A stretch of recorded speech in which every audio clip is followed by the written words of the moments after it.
हरे कृष्णा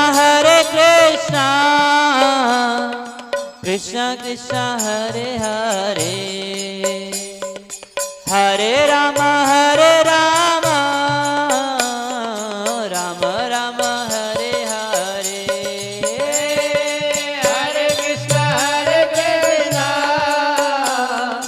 कृष्ण कृष्ण हरे हरे, हरे राम राम राम हरे हरे। हरे कृष्णा कृष्ण कृष्ण हरे हरे, हरे राम राम राम हरे हरे। हरे कृष्ण कृष्ण कृष्ण हरे हरे, हरे राम हरे कृष्ण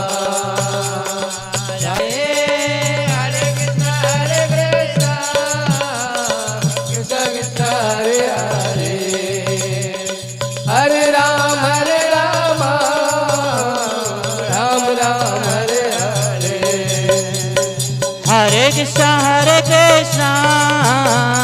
कृष्ण कृष्ण हरे हरे, हरे राम राम राम हरे हरे। हरे कृष्ण कृष्ण कृष्ण हरे हरे, हरे राम राम राम हरे हरे। हरे कृष्ण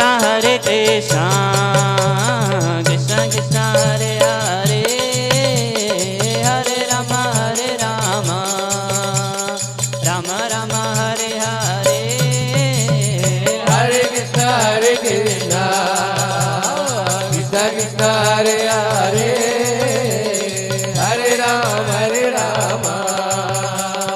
राम राम हरे हरे। हरे कृष्ण कृष्ण कृष्ण हरे हरे, हरे राम राम राम हरे हरे। हरे कृष्ण हरे राम राम राम हरे हरे। हरे कृष्ण कृष्ण कृष्ण हरे हरे, हरे राम राम राम हरे हरे। हरे कृष्ण बोलो बोलो। कृष्ण हरे हरे, हरे राम राम राम हरे हरे। हरे कृष्ण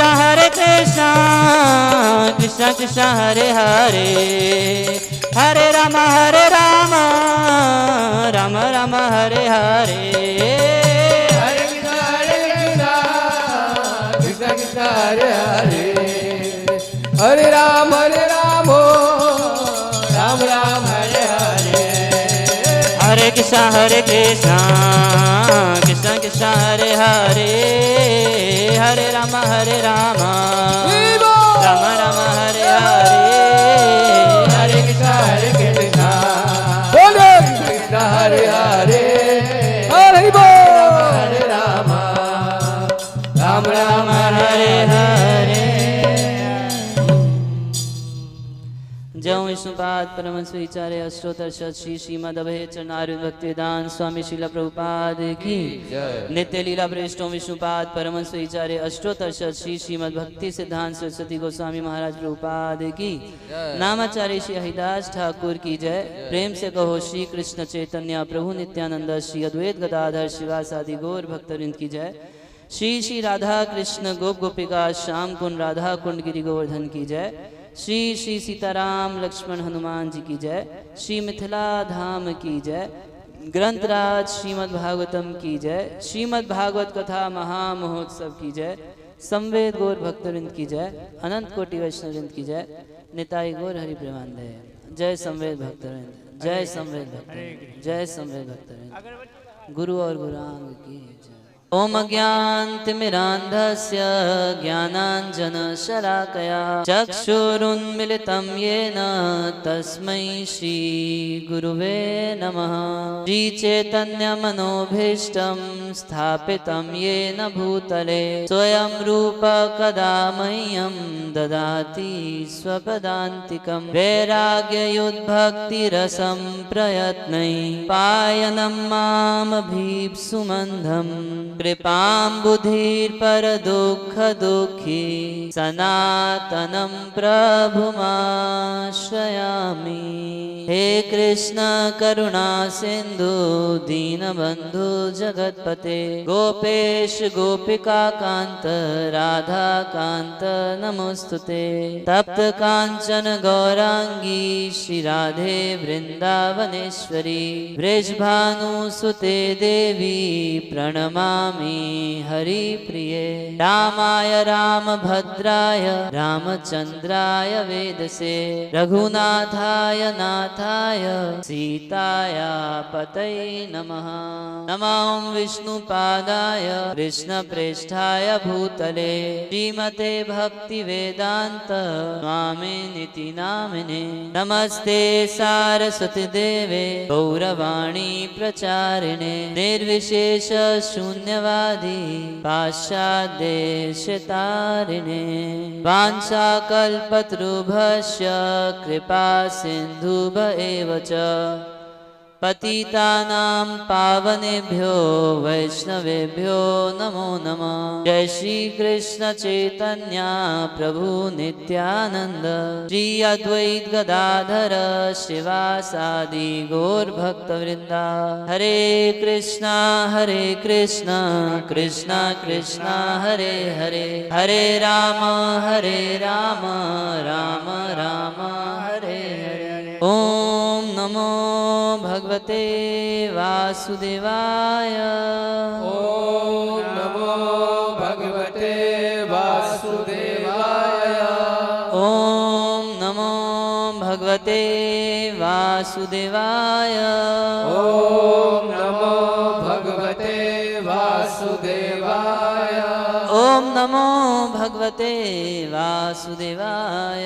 ओम नमो भगवते वासुदेवाय। एक बार जोर से बोलिए सब लोग। हरे कृष्णा हरे कृष्णा कृष्णा कृष्णा कृष्णा कृष्णा हरे हरे हरे हरे हरे राम हरे राम राम राम राम हरे हरे। हरे हरे। तो आप सबका स्वागत है। यह भागवत कथा महोत्सव का द्वितीय दिवस है और कल हम मोहिनी एकादशी था तो कुछ भगवान की मोहिनी अवतार की लीला का श्रवण किए थे। देखिए, ये हमारी भारतीय वैदिक संस्कृति है। पहले ज़माने में ये हर दिन का रूटीन होता था कि शाम के समय गांव में किसी किसी स्थान पर 20-50 लोग इकट्ठे होंगे और आपस में भगवान की कथा कहना सुनना करते थे। कोई बच्चे को भी बिठा देते थे, तुम पढ़ के सुनाओ थोड़ा, और बाकी लोग सुनते थे। दूसरे दिन किसी दूसरे को बिठा देंगे, सुनेंगे, रामचरितमानस से सुनेंगे, भागवत से सुनेंगे, भगवत गीता से सुनेंगे। तो ये हमारी वैदिक संस्कृति, भारतीय संस्कृति हमेशा से ऐसी रही। फिर धीरे धीरे टीवी आया, फिर मोबाइल आया। टीवी आया तो लोग अब टीवी देखने में बिजी हो गए, तो अब साथ में जुट के कथा सुनना धीरे धीरे कम होता चला। अब सबके हाथ में ये हैंडी माया है, सब हाथ में रखते हैं इसको। अब घर में भी 4 आदमी अगर होगा तो 4 आदमी एक दूसरे से बात नहीं करता। 4 आदमी 4 मोबाइल में लगा किसी और से ही बात कर रहा होगा। घर में एक साथ। पहले जमाने में इसलिए एकता रहती थी, आपस में समाज में एकता होती थी। अब समाज में एकता नहीं देखी जाती। जैसे किसी के घर में भी उत्सव हो रहा हो तो दूसरे लोग पहले खुद से पहुंच जाते। अब नहीं होते का इंतजार, और तब भी ईगो आती है, किसका है, क्या है, ये जाति, वो ये सब खूब ईगो। तो ये सब हमारी संस्कृति का नाश हुआ इस दृष्टि से। टीवी से हुआ। पहले तो टीवी में अच्छी चीज आती थी, रामायण आती थी, महाभारत, कृष्ण सीरियल सब लोग देखे। अब उसके बाद तो अब टीवी देखने लायक नहीं बचा है ना। यूट्यूब पे लोग देखते हैं, इंस्टाग्राम पे देखते हैं। चीज लोग अपने परिवार के साथ बैठ के नहीं देख सकते। उन्हें भी पता है कि हम अपने परिवार के साथ बैठ के, माँ है, बहन है, बेटियां हैं, सब हैं, उनके सामने ऐसी चीज कैसे देख लेंगे। तो संस्कृति बिगड़ गई इस दृष्टि से। और इसीलिए लाइफ की वैल्यूज, आपस का प्रेम, सब कुछ घटता चला जा रहा है। मगर भगवान श्री कृष्ण जब गए इस धराधाम से, कृष्ण स्वधाम उपगते धर्म ज्ञान आदि भी सह, ये तो 5000 साल पहले ही श्रीमद् भागवतम में लिख दिया गया। कृष्ण स्वधाम उपगते, जब भगवान श्री कृष्ण अपने स्वधाम, अपने गोलोक धाम, वैकुंठ धाम वापस चले गए इस पृथ्वी को छोड़ के, तो धर्म ज्ञान आदि भी सह, भगवान श्री कृष्ण के साथ धर्म, ज्ञान और आदि यानी ये सारी चीजें, तपस्या आदि जो कुछ है, सब भगवान के साथ साथ चला गया। अब कलयुग का प्रवेश आ, अब धर्म के नाम पे लोग धर्म जानते ही नहीं कि करना क्या है। पहली बात तो यही है। तपस्या करने वालों की तपस्या नष्ट हो चुकी है। क्या तपस्या करेंगे? 6 बजे, 7 बजे, 8 बजे उठते हैं। कोई तो असुरों की तरह 10-10 बजे उठता है, और उठने के साथ चाहिए चाय। अरे चाय पीने वाले क्या तपस्या करेंगे? सुबह उठ नहीं सकते, चाय चाहिए, नशा करना है। कृष्ण स्वधाम उपगते धर्म ज्ञान आदि भी सह, धर्म चला गया, ज्ञान चला गया, सारी चीज चली गई। तब श्रीमद् भागवतम जो है पुराण अर्को, अर्क यानी सूर्य, सूर्य के समान ये श्रीमद् भागवतम उदित हुआ। सारे लोग जो अंधे जैसे हो गए, नष्ट दृशा, कलो नष्ट दृशा ऐशाम, जो कलयुग में उनकी दृष्टि नष्ट हो गई है, भगवान को देख सकते नहीं, दृष्टि नष्ट हो गई है, धर्म की पहचान करने के लिए दृष्टि नष्ट हो गई है, ज्ञान वैराग्य सब नष्ट हो गया है, दृष्टि ही नहीं बची आध्यात्मिक शास्त्रों को समझने की। तब ये श्रीमद् भागवतम सूर्य की तरह उदित होके सबके जीवन को प्रकाश देने के लिए भगवान ने दिया। भगवान धराधाम से जा रहे थे, तब उद्धव जी उनके पीछे पड़ गए। मैं भी आपके साथ जाऊंगा। क्यों जाएंगे आप हमारे साथ? बोले क्योंकि आधा क्षण भी मैं आपके वियोग में जीवित नहीं रह सकता। इतना प्रेम उद्धव जी भगवान से करते हैं कि बोले आधा क्षण भी मैं आपके विरह में जीवित नहीं रह सकता, मैं आपके साथ जाना चाहता हूँ। मैं भगवान मन में विचार किए कि मुझको मेरे ही समान, मुझसे एकदम अद्वितीय, बिल्कुल मेरे जैसा ही अगर इस संसार में कोई है तो वो है उद्धव। तो उद्धव जी को श्रीमद् भागवतम देके गए। बोले नहीं, तुमको मेरे साथ नहीं जाना, तुमको यहीं पृथ्वी पर रहना है अभी। और करना क्या है? ये श्रीमद् भागवत का प्रचार प्रसार करना है, ये भागवतम लोगों को तक पहुंचानी है। तो उद्धव जी तो बड़ा विरह में रो रहे थे कि आप चले जाएंगे, बस भागवत दे जाएंगे। तो भगवान बोले कि उद्धव, जब इस श्रीमद् भागवत ग्रंथ को तुम पढ़ोगे, सुनोगे या किसी को सुनाओगे, तो बिल्कुल मुझको इसी रूप में अपने सामने पाओगे जैसे अभी मेरे को देख रहे हो। तो ये साक्षात भगवान की वांग्मय मूर्ति है। एक एक अक्षर, एक एक श्लोक जो श्रीमद् भागवतम का है, ये साक्षात भगवान श्री कृष्ण ही हैं। भागवत के प्रारंभ में कहा सूत गोस्वामी ने, यस्य वै श्रूयमाणा नाम कृष्णे परम पुरुषे भक्ति उत्पद्यते पुंसाम शोक मोह भयापहा। यस्य वह श्रूयमाणा नाम, इस श्रीमद् भागवतस्य, यस्य यानी श्रीमद् भागवतस्य, भागवतस्य श्रूयमाणा नाम, इस श्रीमद् भागवत के सुनने मात्र से, अच्छा सुनने मात्र से नहीं कह रहे, श्रूयमाणा नाम, सुनने की इच्छा करने मात्र से, मन में ये संकल्प किया जाए कि चलिए अब हम जाएंगे श्रीमद् भागवत की कथा सुनेंगे।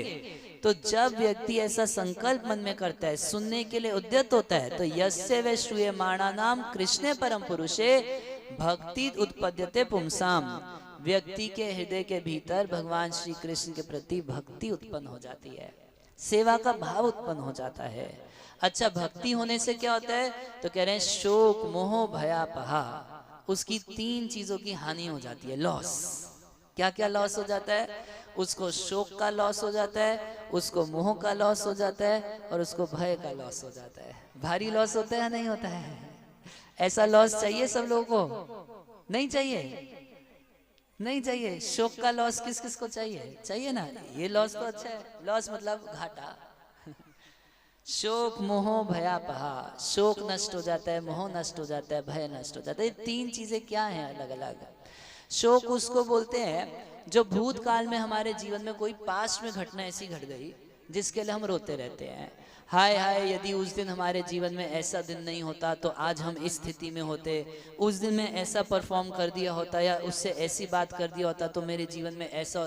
तो भूत में हमारे जीवन में कुछ घटनाएं घटती हैं जिसके लिए हम बाद तक रोते रहते हैं, उसको क्या बोलते हैं? शोक।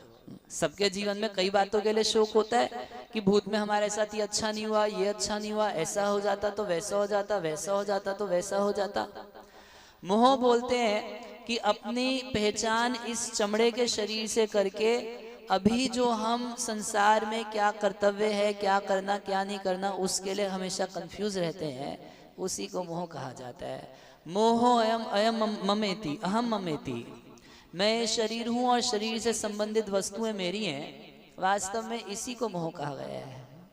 अब ये क्या है, देखिए हमें चमड़े का शरीर नहीं है, शरीर के भीतर आत्मा है, परंतु हम में से प्रत्येक व्यक्ति अपनी पहचान शरीर से करता है। किसी से उसका नाम पूछिए तो किसका नाम बताता है? शरीर का नाम बताता है। किसी से उसकी उम्र पूछिए, कितनी उम्र है तुम्हारी, तो किसकी उम्र बताता है? आत्मा की उम्र कितनी है? आत्मा तो अनादि है, हमेशा से थी, हमेशा है। मगर किसी से उम्र पूछो तो बोलता है कि 16 साल के हैं जी। 16 साल का शरीर है, आत्मा शरीर है। दिन रात पहचान शरीर से कर रहे हैं। मैं काला हूँ, मैं गोरा हूँ, मैं मोटा हूँ, मैं पतला हूँ, मैं लंबा हूँ, मैं छोटा हूँ, मैं भारतीय हूँ, मैं अमेरिकी हूँ, मैं बिहारी हूँ, मैं ब्राह्मण हूँ, मैं क्षत्रिय हूँ, मैं वैश्य हूँ, मैं शूद्र हूँ, मैं ब्रह्मचारी हूँ, मैं गृहस्थ हूँ, मैं वानप्रस्थी हूँ, मैं सन्यासी हूँ, मैं कुत्ता हूँ, मैं बिल्ली हूँ। कुत्ते और बिल्ली को भी तो अहंकार रहता है। कुत्ता क्या सोचता है कि मैं कुत्ता हूँ, मैं इस गांव का, गंगरा गांव का कुत्ता हूँ। और कुत्ते की भी जुरिस्डिक्शन रहती है, नहीं रहती है? जैसे गांव की सीमा से कोई व्यक्ति बाहर जाता है, भौंकना बंद, क्या हुआ था, वहीं तक भौंकूंगा जहाँ जो मेरा इलाका है। अपने इलाके में बहुत भौंकता है कुत्ता, अपनी गली में कुत्ता भी शेर होता है। तो कुत्ता भी सोचता है कि मैं कुत्ता हूँ, मगर वास्तव में कुत्ता भी कुत्ता नहीं है और मनुष्य भी मनुष्य नहीं है। हम सब जीव आत्माएं हैं, भगवान का अंश हैं। तो मोह इसी को बोलते हैं, अहम और ममेति, मैं शरीर हूं और फिर शरीर से संबंधित कितने सारे जो हैं वो सब मेरे हैं। आज से 50 साल पहले थे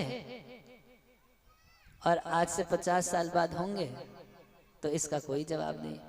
जिसको भाई बंधु कह रहे हो, जिसको बेटा कह रहे हो, वो बेटा आज से 50 साल पहले तुम्हारा बेटा था? नहीं। आज से 50 साल बाद तुम्हारा बेटा होगा, तुम ही नहीं रहोगे तो तुम्हारा बेटा कैसे होगा? तो फिर अभी कैसे बेटा बेटा बेटा कर रहे हैं? इसी को क्या कहा जाता है? मोह। अब भय किसको कहते हैं? जो भविष्य की घटनाओं के लिए हम चिंतित रहते हैं, कल कैसे होगा, हमारा कौन देखेगा, क्या खाएंगे, बेटा सेवा करेगा नहीं करेगा, ये कैसे होगा, वो कैसे होगा, ये तो बाद की जो चिंता करते हैं उसको क्या बोलते हैं? भय। तो शोक यानी पीछे की, मोह यानी वर्तमान, और भय मतलब भविष्य का।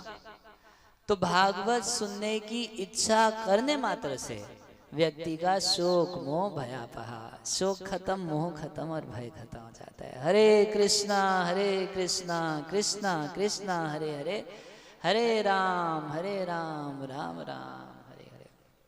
आप सब लोग जानते हैं कि युधिष्ठिर महाराज एक राजसूय यज्ञ किए थे। महाभारत में भी वर्णन है और श्रीमद् भागवत में भी वर्णन है। तो युधिष्ठिर महाराज राजसूय यज्ञ किए थे, इसके पीछे क्या कारण था? तो ऐसे कई जगह लिखा है कि महाराज हरिश्चंद्र जो थे, तो उनके पिता को स्वर्ग में बहुत सुख मिला। और युधिष्ठिर महाराज के पिता कौन थे? पांडु महाराज। पांडु महाराज को स्वर्ग में वैसा सुख नहीं मिला था जैसा हरिश्चंद्र के पिता को मिला। तो युधिष्ठिर महाराज के मन में इच्छा थी कि यदि मैं एक राजसूय यज्ञ करूंगा तो मेरे पिता को स्वर्ग में हरिश्चंद्र के पिता से ज्यादा अच्छा सुख मिलेगा। तो इसी वजह से एक राजसूय यज्ञ करने की मन में इच्छा की है। अब ये इच्छा तो संसार के लोगों को बताने के लिए, क्योंकि यदि संसार के लोगों को बताते कि हम खरबों खरबों रुपया खर्च करके, राजसूय यज्ञ में खरबों रुपया खर्च होता है, हम खरबों खरबों रुपया खर्च करके भगवान का कीर्तन कराना चाहते हैं, भगवान की कथा कराना चाहते हैं, तो लोग क्या बोलेंगे? अरे क्या जरूरत है भगवान की सेवा के लिए इतना पैसा खर्च करने की, है ना?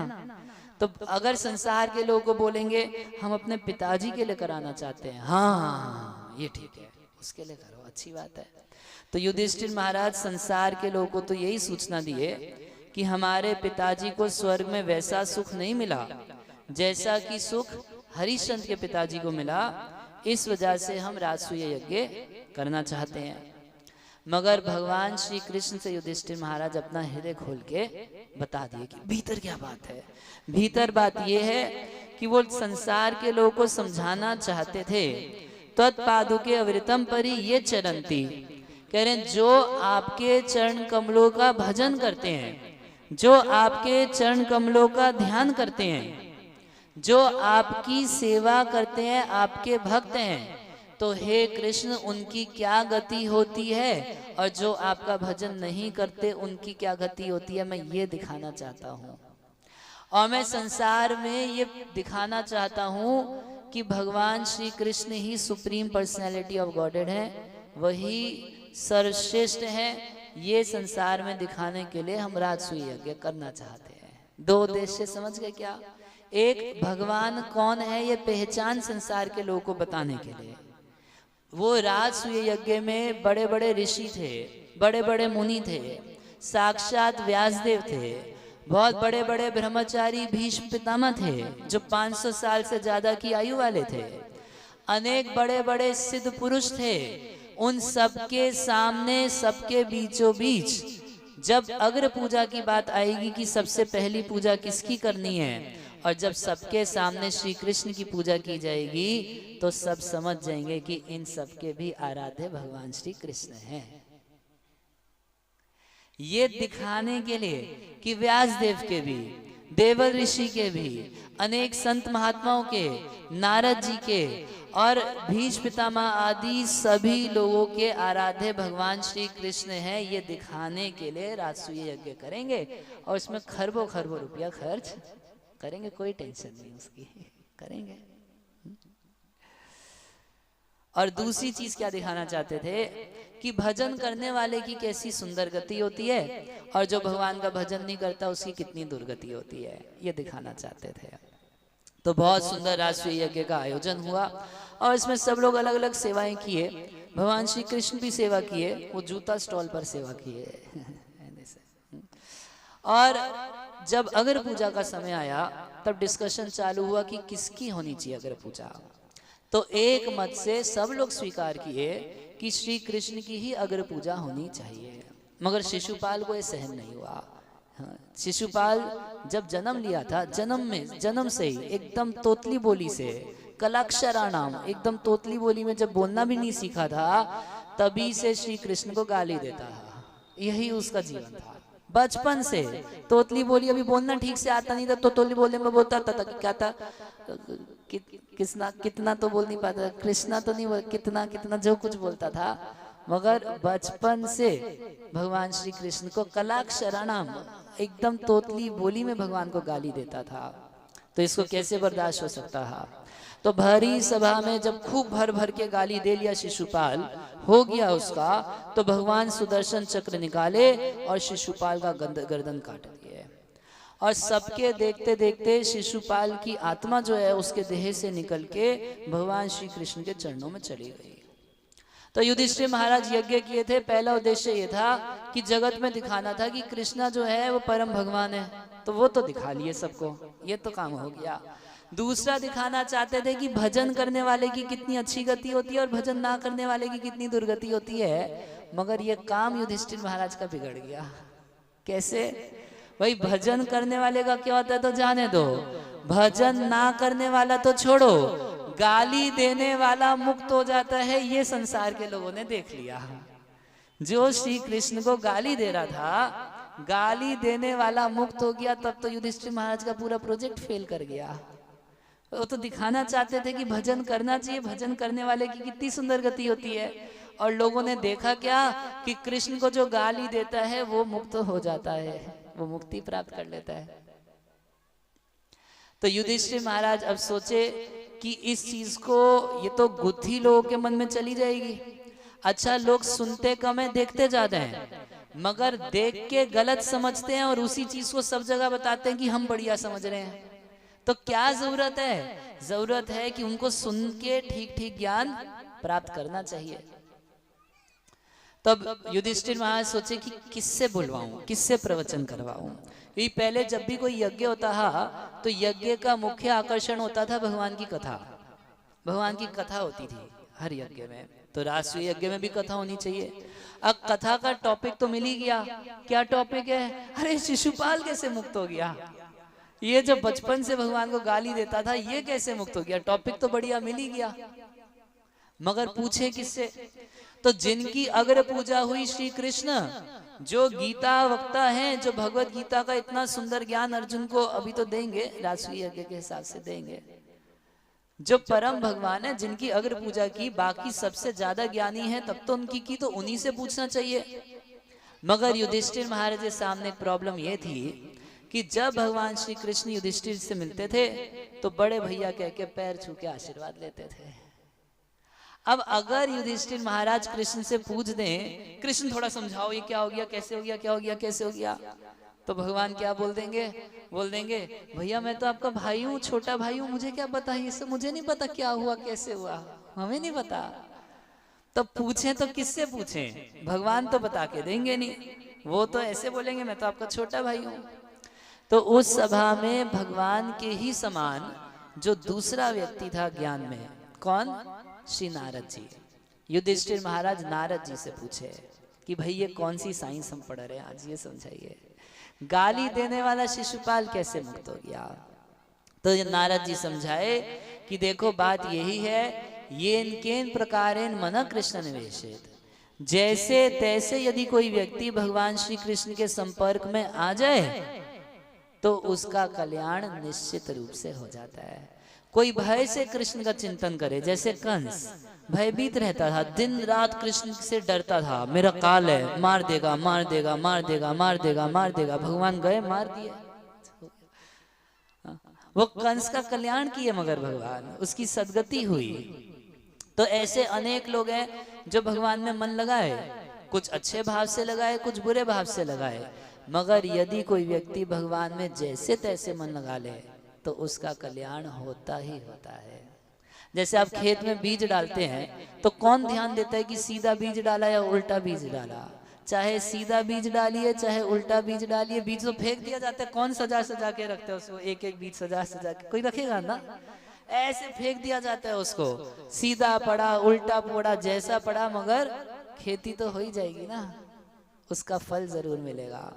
उसी प्रकार से भगवान इतने कल्याणमय हैं, इतने कल्याणमय हैं कि जैसे तैसे कोई व्यक्ति भगवान के संपर्क में आ जाए उसका कल्याण निश्चित रूप से हो जाता है। हरे कृष्णा कृष्णा कृष्णा हरे हरे, हरे राम राम राम हरे हरे। बोले शिशुपाल जो है ये तो भाई पूर्व जन्म में भगवान का ही पार्षद था। वैकुंठ में भगवान के दो द्वारपाल हैं जिनका नाम है जय और विजय। तो जय और विजय को शाप मिला था और वो ही बार बार असुर बने थे। तो हुआ क्या, ऐसा एक दिन की बात है, जय विजय वैकुंठ के द्वारपाल गेट कीपर खड़े थे और ब्रह्मा जी के प्रथम 4 पुत्र हैं जिनको सनत कुमार कहा जाता है। ये एकदम छोटे छोटे 5 साल के बच्चे जैसे रहते हैं और चारों के चारों आए और वैकुंठ में प्रवेश करने लगे।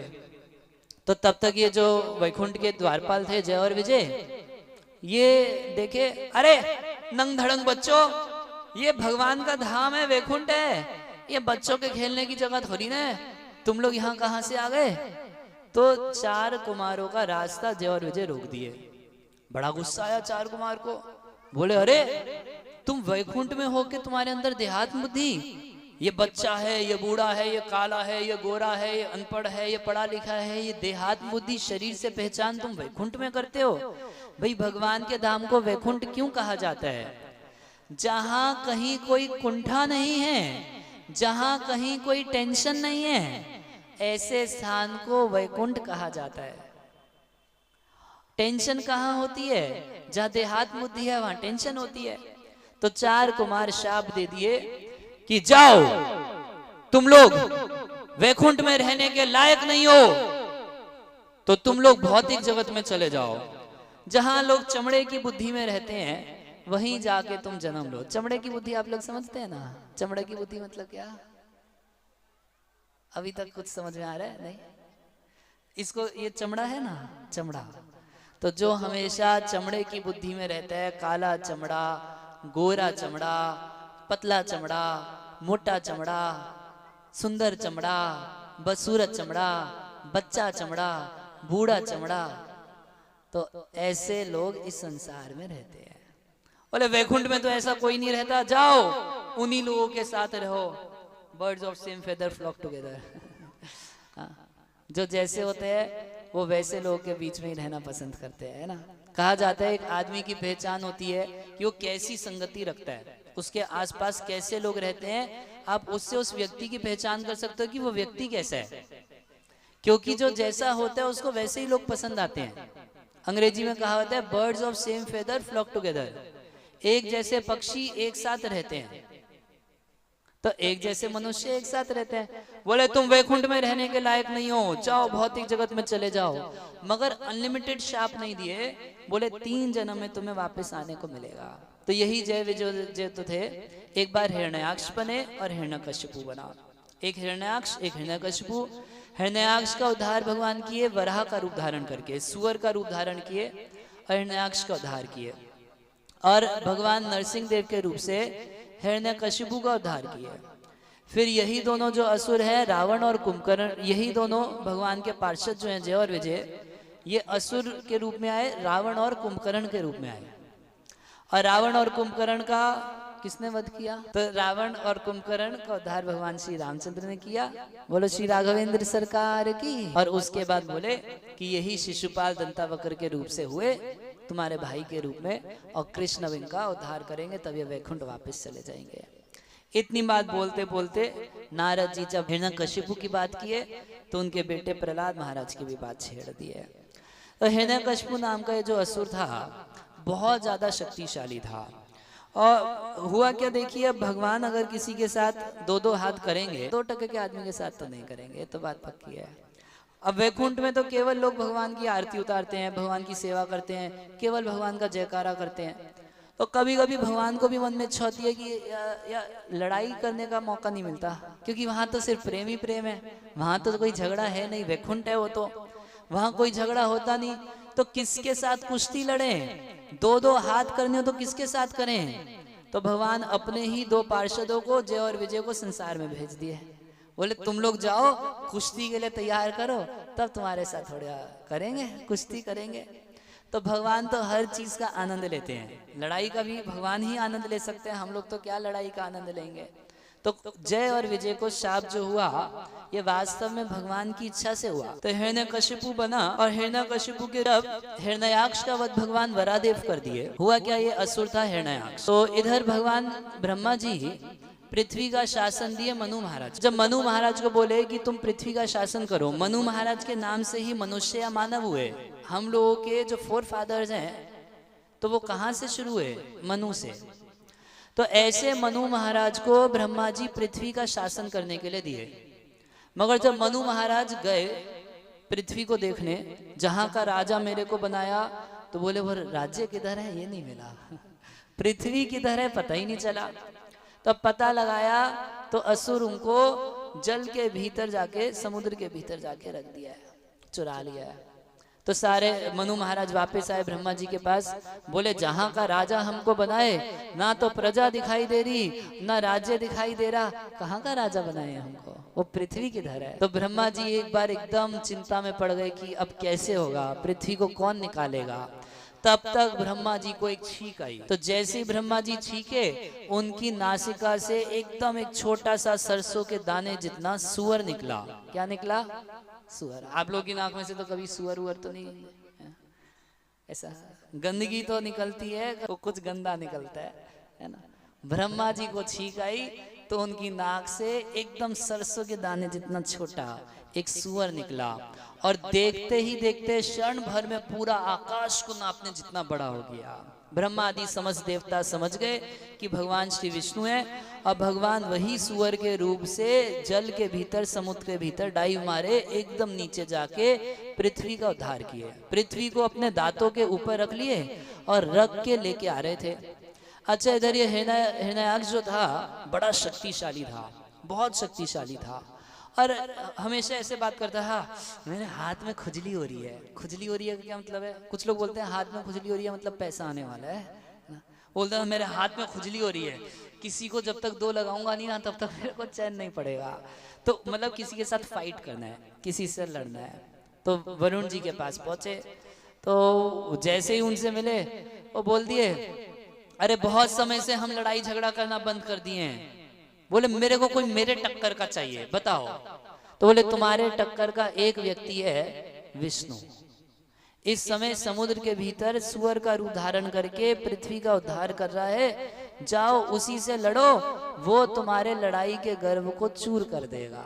बड़ा सुंदर ढंग से बोल दिए कि जो तेरे को लग रहा है ना मैं इतना बलशाली हूं, ये कर दूंगा वो कर दूंगा, तेरे सारे घमंड को चकनाचूर कर देगा। जा एक बार विष्णु से दो दो हाथ करके आ। तो गया, देखा समुद्र। अब वहां पर जाके देखा कि वराहदेव जो हैं सुअर के रूप में पृथ्वी का उद्धार कर रहे हैं। तो लेके जा रहे हैं पृथ्वी को। हिरण्याक्ष पीछे पीछे लग गया, बोला कहां लेके जा रहे हो पृथ्वी को? ब्रह्मा जी हमको दिए। झूठ बोल रहा था, ब्रह्मा जी उसको नहीं दिए। कहां चोरी करके लेके जाते हो? पृथ्वी हमारी है। तो गाली दिए जा रहे, गाली दिए जा रहे, गाली दिए जा रहे। अरे जंगली सुअर, तू कहां से आ गया पानी के भीतर? और भगवान भी सुने जा रहे हैं, बोलता रहे भाई। ऐसे कहा जाता है ना कि हाथी चले बाजार, कुत्ता भौंके हजार। और हजार कुत्ते भौंकते हैं जब हाथी चलता है। एक एक कुत्ते को यदि हाथी जवाब देने लगा, ए चुप, कैसे बोलता है, मैं हाथी हूँ, ओ बेचारा वो तो चल ही नहीं पाएगा, उन्हीं लोगों में लगा रहेगा उनको निपटाने में। तो इसलिए हाथी परवाह नहीं करता। हजारों कुत्ते भौंकते रहे, हाथी जो अपनी एकदम गज चाल से चलता है, मस्त चाल है हाथी की, एकदम कान हिलाता क्या मुंह हिलाता चलता है, उसको परवाह ही नहीं करता, चलता रहता है। तो भगवान भी कोई परवाह नहीं किया, हालांकि गाली दे रहा था, बार बार गाली दे रहा था। शिपंत्यपि, बार बार गाली देते हुए भी भगवान क्या सोचे, पहले मैं अपने भक्त की रक्षा तो कर लूं, पहले मैं पृथ्वी को उसकी जगह पर पहुंचा देता हूं, तब इसको जवाब दूंगा। तो पहले पृथ्वी की रक्षा किए, पृथ्वी को उस जगह पर पहुंचा दिए, तब पीछे मुड़ के देखे, बोले हाँ तो अब बताओ, हम तो जंगली सुअर हैं ठीक है, मगर हम जैसे जंगली सुअर हमेशा तुम्हारे जैसे गांव के सिंह को ढूंढते रहते हैं। ग्राम में सिंह, ग्राम में सिंह समझ गए ना कौन? गांव में शेर कौन होता है? अपनी गली में कुत्ता भी शेर होता है। बोले तुम्हारे जैसे कुत्ते, ये शास्त्रीय गाली है। ग्राम में सिंह, शास्त्र में बड़ी सुंदर ढंग से किसी को गाली दी जाती थी पहले जमाने में। संस्कृत भाषा में किसी को यदि कुत्ता बोलना हो तो अब तो ऐसे डायरेक्ट बोलते हैं, अरे कुतिया, अरे कुत्ते, कितना खराब लगता है। और पहले गाली देनी होती थी तो इतना उसको मधुर करके गाली देंगे, अरे ग्राम में सिंह, तो सुनने में लगेगा कि शेर बोल रहे हैं, मगर बोल क्या रहे हैं? कुत्ते। बोले हम तो जंगली सुअर हैं, मगर तुम्हारे जैसे कुत्तों की हमेशा खोज करते रहते हैं। तो भगवान उस हिरण्याक्ष का वध किए। जब ये सूचना हिरण्यकशिपु को मिली तो भ्रातृ एवं विनिहते हरिणा क्रोड़ मूर्तिना, क्रोड़ मूर्तिना एक सुअर की मूर्ति से, सुअर के स्वरूप से मेरे भाई को मार दिया। जब हिरण्यकशिपु ये सुना तो हिरण्यकशिपु राजन परे तपत रुषा सुचा, अत्यंत शोक में ग्रस्त हो गया और बहुत गुस्से में हो गया। तो आहा चेदम रुषा पूर्णा, एकदम गुस्से में अपने दांत, अपने होठों को दांत से कुचलता हुआ संदष्ट दशन छंद, इस तरीके से अपने होठ को दांत से पकड़ के एकदम गुस्से में बोल रहा है। सब जगह इधर उधर देख रहा है। पहले तो जाके ढूंढा विष्णु को, ये बड़ा गुस्से में था। तो अब अपने जितने भी असुर थे उन सबको बोला, भो भो दानव दैत्या, एकदम माइक हाथ में ले लिया, सारे दानवों दैत्यों सुनो मेरी बात। एक एक का नाम रख रख के बोल रहे हैं कि श्रुतः अन्वतरम सर्वे, जो मैं बोल रहा हूं तुम सब लोग अन्वतरम, एकदम ध्यान पूर्वक सुनना। मेरे एक शब्द को भी गलती से चूक से भी अगर तुम नहीं सुने, पूछ दिए क्या, तो पड़ेगा, बहुत बुरी तरह पड़ेगा। क्या समझे? एक एक शब्द मेरा इतना ध्यान से सुनना, और का पूछ दिया तब तो बताए, एकदम ध्यान। और सिर्फ सुनना नहीं है, क्रियतम आंसू माँ चिरम, चिरम देर मत करना, आंसू एकदम तुरंत, जैसा मैं आदेश दूं तुरंत होना चाहिए। पता है क्या हुआ है? सपत्ने घाते शुद्ध, तुमको मालूम है हमारे क्षुद्र, एकदम बेकार, शूद्र नहीं बोल रहे, क्षुद्र यानी एकदम छोटे, कम, इनसिग्निफिकेंट, एकदम बेकार। हमारे शूद्र शत्रुओं ने क्या किया, भरता में दहिता सुहित, मेरे भाई को इतना अच्छा, मेरा भाई हिरण्याक्ष कभी किसी का बुरा किया था? वो हिरण्यकशिपु अपने भाई को इतना प्यार करता था कि वो मानता था कि मेरा भाई कभी गलत नहीं हो सकता। भगवान गलत हो सकते हैं, साधु सब गलत हो सकते हैं, शास्त्र सब गलत हो सकते हैं, मगर क्योंकि वो मेरा भाई है इसलिए मेरा भाई कभी गलत नहीं हो सकता। कह रहे भरता में दयिता सुहित, वो मेरा इतना प्रिय भाई, तुम्हें मालूम है क्या हुआ? वो सारे के सारे देवताओं ने विष्णु की आराधना करके विष्णु के द्वारा मेरे भाई को मरवा दिया। बोले विष्णु ने मार दिया तुम्हारे भाई को? भगवान तुम्हारे भाई को मार दिए हैं? तो बोला तस्य त्यक्त स्वभावस्य। अब सारे असुर बोलने लगे मगर भगवान विष्णु तो सबके प्रति समान रहते हैं, किसी से ज्यादा दोस्ती किसी से दुश्मनी ऐसा तो नहीं, भगवान तो सबके प्रति एक जैसा रहते हैं। कल हम सुने ना, देवता और असुरों दोनों को भगवान जीवित कर दिए थे समुद्र मंथन के समय। तो बोले कि वो तो सबके प्रति सम रहते हैं। तो बोला ना, तस्य त्यक्तः स्वभावस्य। अब विष्णु ने अपना स्वभाव छोड़ दिया है, छोड़ दिया है। अरे तुमको मालूम है क्या किया वो? घृणेण माया वनौकसः, अपनी माया से वो वन ओकसा एक जंगली सुअर का रूप धारण कर लिया। सोचो वैकुंठ का ईश्वर, कहाँ सारे के सारे देवता उसकी पूजा किया करते थे और कहाँ सुअर का गंदा शरीर। वो सुअर बन गया। अच्छा क्यों बन गया? कह रहे भजतम भजना मानस्य बालस्य अवश्य आत्मनः। कह रहे जैसे कोई छोटा बच्चा होता है ना, उसको थोड़ा सा लॉलीपॉप दो, थोड़ा कुछ खाने के लिए दो, तो 1 मिनट में मन बदल लेता है। ऐसे ही देवताओं ने उसका भजन कर करके ज्यादा जय जगदीश हरे करके उसको अपनी साइड में कर लिया। नहीं तो विष्णु ऐसे नहीं थे कभी, वो तो सबके प्रति समानता रखते थे। मगर अब पहले जैसी बात नहीं रही है। अब विष्णु देवताओं का पक्षपात करने लगे हैं। तो वास्तव में भगवान का स्वभाव यही है कि भगवान अपने भक्तों का स्पेशल केयर करते हैं। भगवत गीता में बोले सम सर्वेषु भूतेषु न मैं द्वेष्यसि न प्रिय। मैं सबके प्रति समान हूं, किसी से द्वेष नहीं करता, कोई मेरे प्रिय नहीं है। मगर जो मेरा भजन करता है, जो दिन रात मेरी सेवा करता है, जो दिन रात मेरा चिंतन करता है, मैं भी उसका दिन रात सेवन करता हूं, मैं भी उसका दिन रात चिंता करता हूं।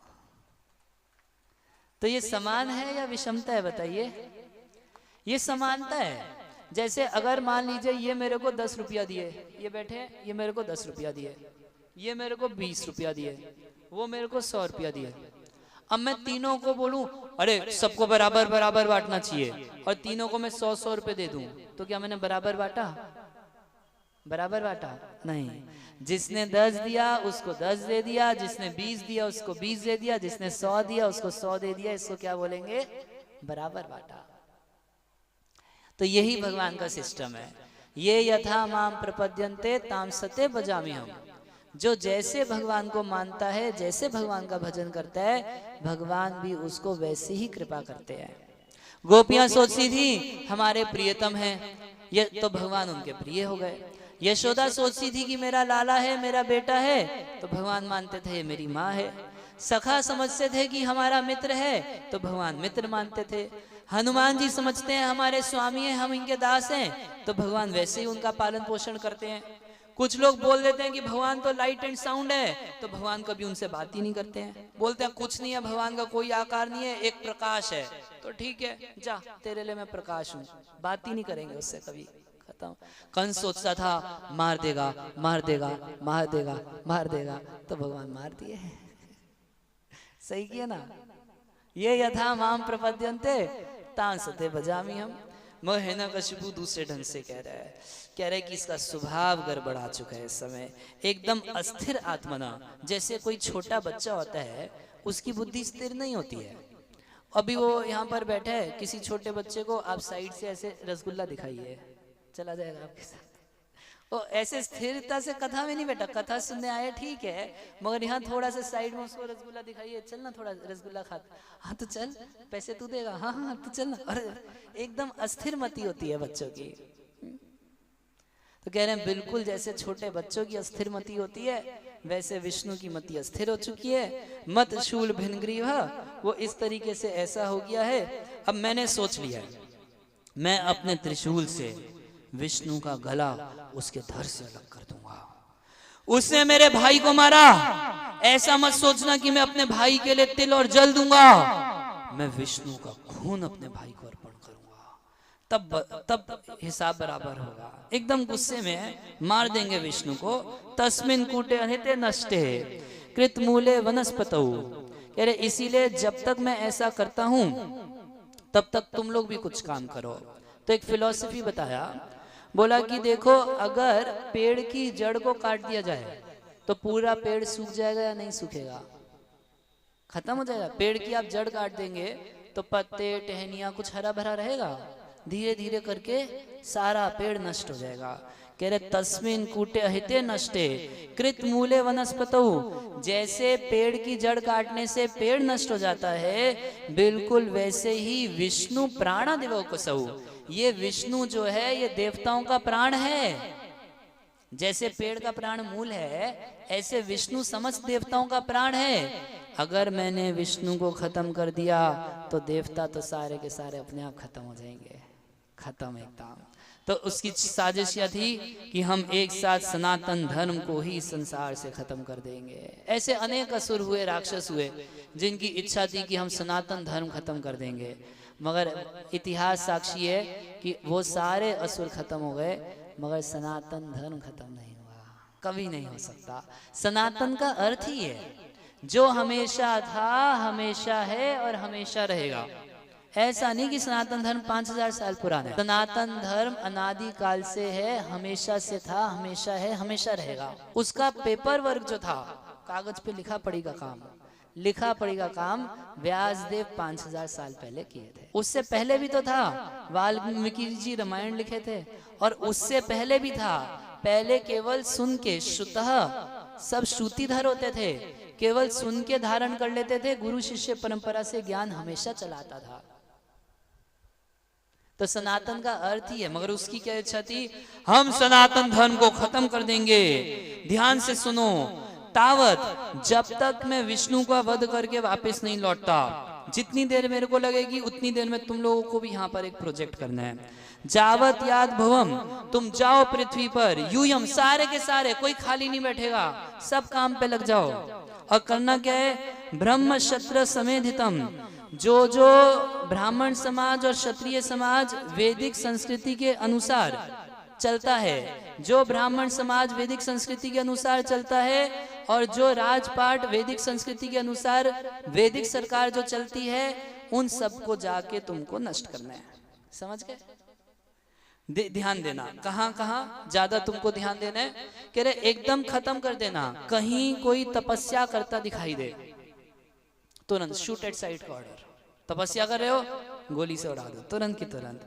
तपः यज्ञ स्वाध्याय दानई, कोई तपस्या कर रहा है, स्वाध्याय कर रहा है, शास्त्र पढ़ रहा है, कोई व्रत कर रहा है, या कहीं कोई दान दे रहा है, भाई सनातन धर्म में ये सब काम किए जाते हैं। तो ये सब यदि खत्म कर दोगे तो सारे के सारे जल्दी से खत्म हो जाएंगे, है ना। मैं ऊपर से जाके विष्णु को खत्म करूंगा। ये देवताओं की जड़ ऊपर है, जड़ नीचे नहीं है। ऊर्ध मूलम अधः शाखम, सारे पेड़ों की जड़ नीचे होती है ना। मगर गीता में भगवान बोले कि ये दूसरा पेड़ है ना, ऊर्ध मूलम अधः शाखम, मूल ऊर्ध ऊपर है और शाखाएं नीचे हैं। बोला मैं जाके ऊपर विष्णु को खत्म करूंगा, वहां से देवताओं के पत्ता साफ होगा, और तुम जाके यहाँ पर सारा ब्राह्मण और क्षत्रिय समाज जो वैदिक संस्कृति के अनुसार चलता है, शास्त्र के अनुसार सरकार चलाते हैं, उन लोगों को, और जो ब्राह्मण लोग शास्त्र के अनुसार जीवन जीते हैं, उन लोगों को जाके तुमको नष्ट करना है। समझ गए? अच्छा प्रोजेक्ट है या नहीं है? कह रहे विष्णु द्विज क्रिया मूलो, ये द्विज, द्विज बोलते हैं ब्राह्मणों को, जिनका 2 बार जन्म होता है। एक बार माँ के गर्भ से जन्म होता है, और एक बार उपनयन संस्कार के समय जन्म होता है ना, जन्म होता है ना। तो द्विज, ज यानी जन्म, द्वि यानी 2 बार, जिसका 2 बार जन्म होता है। बोले विष्णु द्विज क्रिया मूलो, जितनी द्विज क्रिया है यज्ञ आदि, इसका मूल है विष्णु।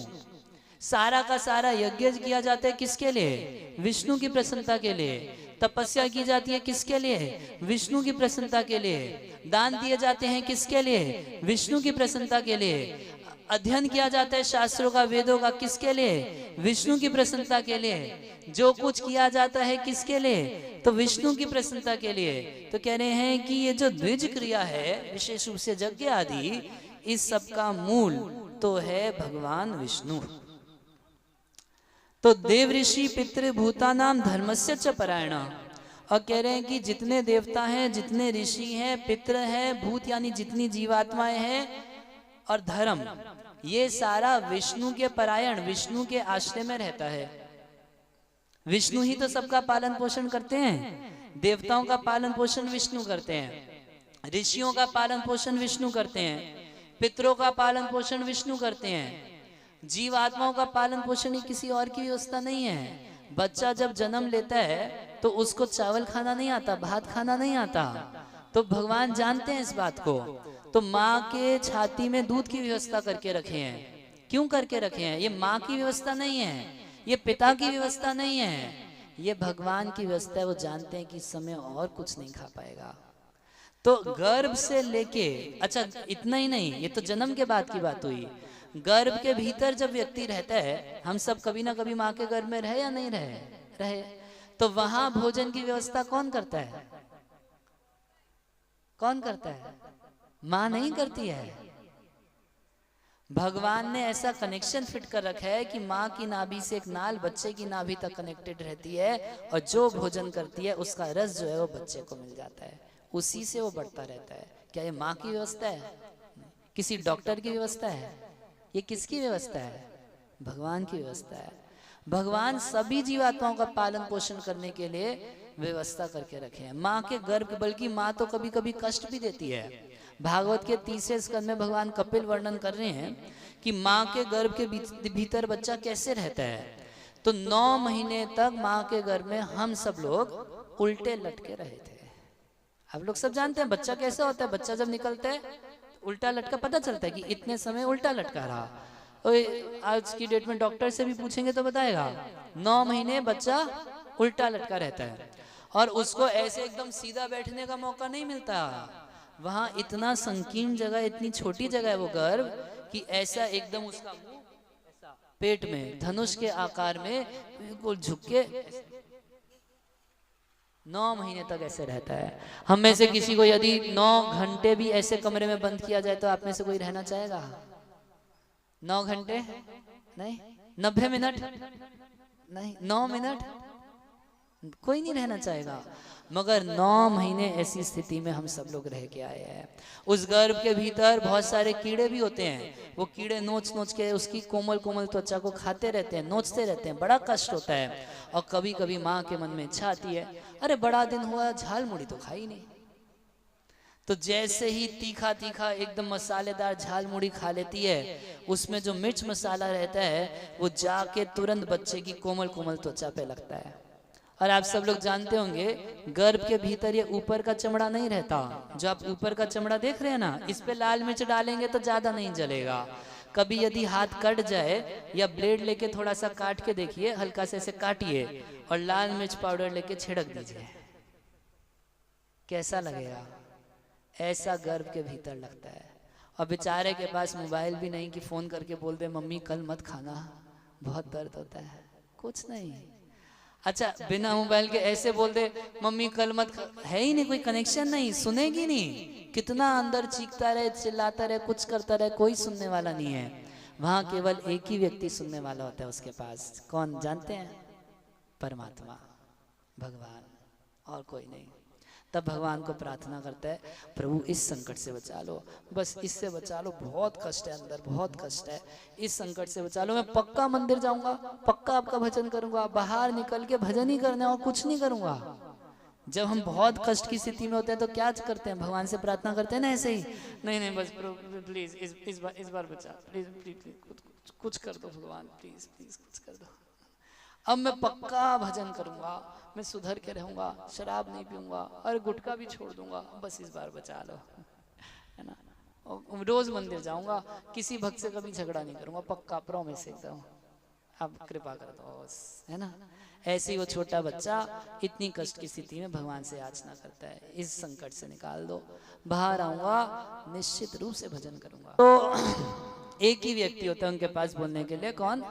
परमात्मा। प्रार्थना करता है, मगर जब बाहर आता है तो क्या होता है? बाहर आता है तो ऐसी माया घेरती है, एक माता जी उसको हाथ में ले लेती है, गोद में लेती है, बोलती है बोल मम्मी, बोल मम्मी। अच्छा, इसको गर्भ के भीतर, भगवान कपिल कह रहे हैं भागवत के 3 स्कंद में, उसको गर्भ के भीतर अपने 100 जन्मों की कथा याद होती है, सारी बातें उसको याद है। तो मन ही मन पूछ रहा होता है, तू कौन से जन्म की मम्मी है मेरी? और बेचारे तो वो बोल नहीं सकता, वो लोग उसकी बात को समझ नहीं सकते, देखता रहता है, जुड़े हुए होठ होते हैं, ऐसे खोलते हैं, माँ, तो शब्द निकल, माँ, देखो देखो देखो, माँ माँ बोल, माँ बोल। सबसे पहले क्या बोला? माँ बोला, तब तक एक मूंछों वाला आ जाता है, बोलता है बोल पापा। अरे तुम कौन से जन्म का पापा मेरा? मगर उसकी बात को कोई समझने वाला नहीं, और वो उन लोगों की बात नहीं समझ पाता। तब तक एक आती है 7-8 साल की लड़की, गोद में लेती है, गोलू गोलू बोल दीदी। अच्छा, अब कोई भजन नहीं होने वाला। धीरे धीरे ऐसी माया बढ़ती है, 20 किलो का बच्चा और 30 किलो का बस्ता, जा स्कूल जाओ। तो दिन बीतने लगते हैं, भजन नहीं होता। तो हिरण्यकशिपु कह रहे हैं, देवताओं का, पितरों का, जीवात्माओं का, धर्म का, सबका मूल सब है भगवान विष्णु के आश्रय में। तो अब करना क्या है, ध्यान से सुनो। यत्र यत्र द्विजा गावो, जहां जहां तुमको द्विज मिले, एकदम सुसंस्कृत ब्राह्मण लोग मिले, तो वहां जाके तुमको उनको मार देना है। यत्र यत्र द्विज, पहला अटैक किसके ऊपर? ब्राह्मणिकल कल्चर के ऊपर, ब्राह्मणों की संस्कृति के ऊपर। ब्राह्मण कहने से मतलब उनकी संस्कृति के ऊपर। ऐसा जो वो करें उसकी निंदा करना, वो पूजा करें तो घंटी बजाने से क्या हो जाएगा, जो भी वो करेंगे उसकी तुमको निंदा करनी है, उनकी संस्कृति का नाश करना है। पहली चीज क्या? ऐसा यत्र यत्र द्विजा और यत्र यत्र गावो, जहां जहां गाय मिले गाय को काटना है। क्या नारे लगाना? बोलना गाय ही क्यों पालनी है, हम कुत्ता पालेंगे, है ना? तुम लोग कुत्ते से द्वेष करते हो, है ना?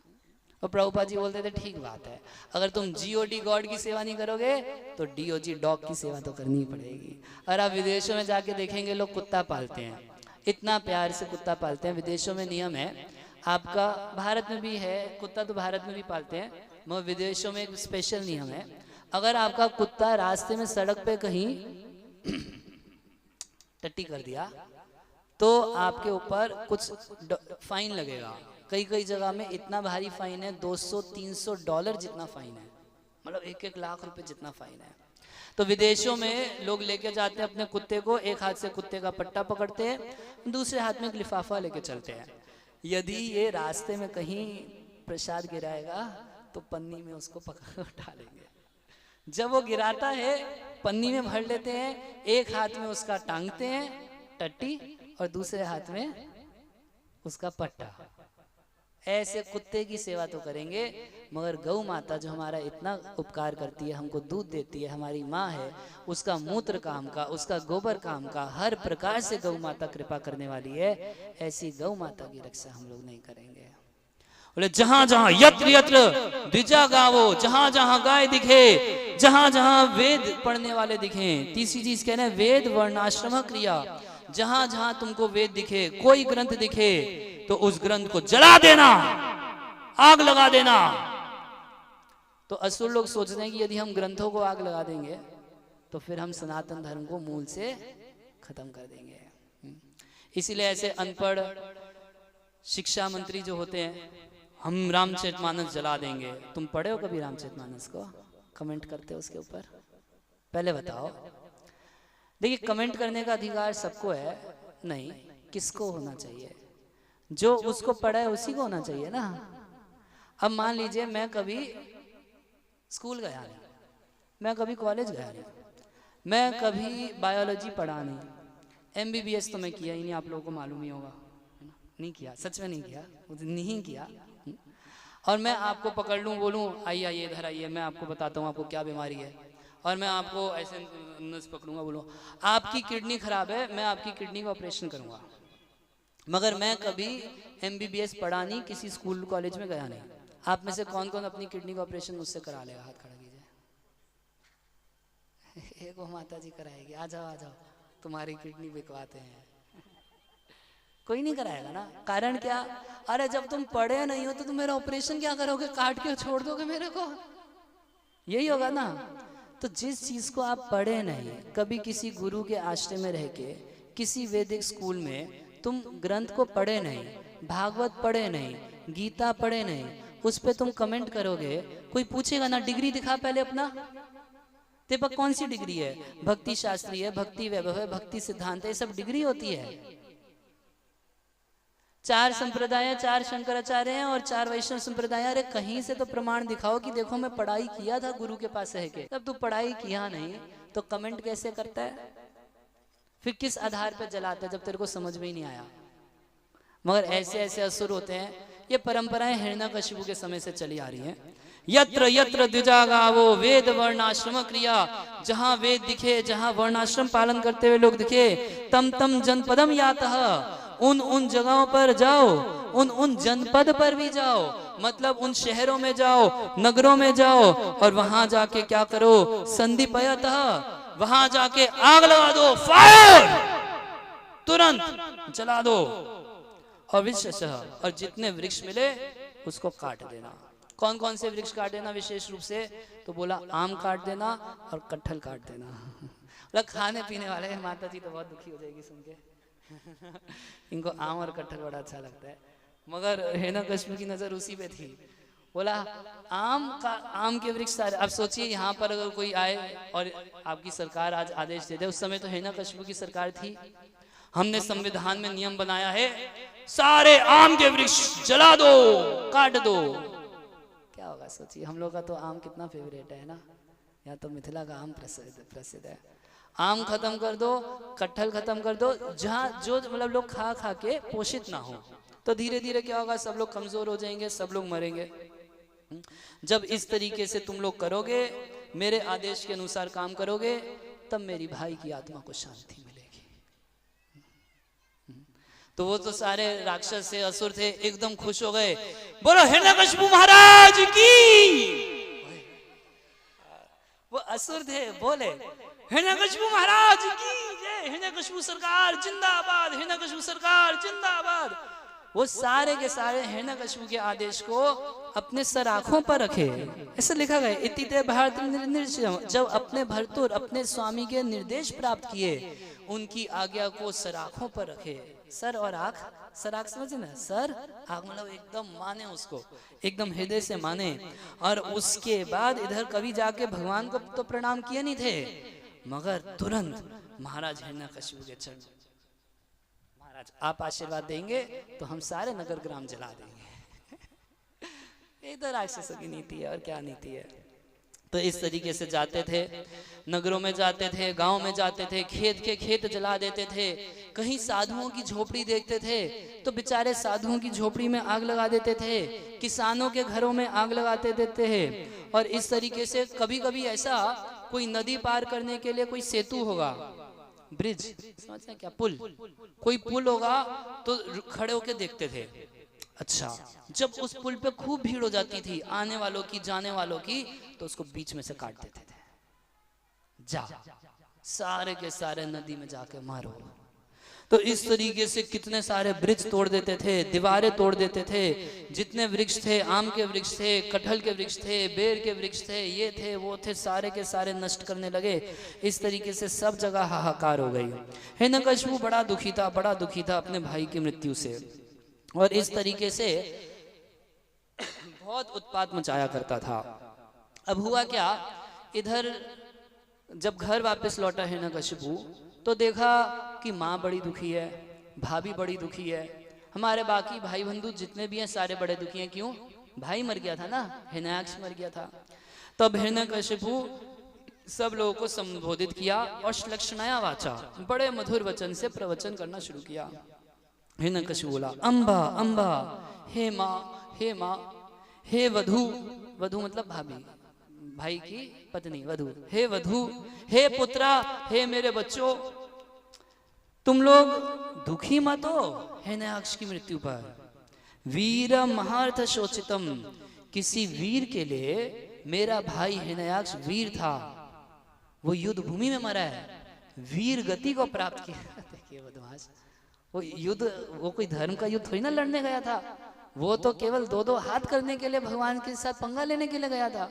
वो कह रहे ना, हमारा भाई वीर गति को प्राप्त किया, ऐसे वीर के लिए कभी रोने धोने की जरूरत नहीं है। हम अपने शत्रु के सामने पीठ नहीं दिखाया, रिपु अभिमुखे, वो फेस टू फेस विष्णु के सामने वीर गति को प्राप्त किया।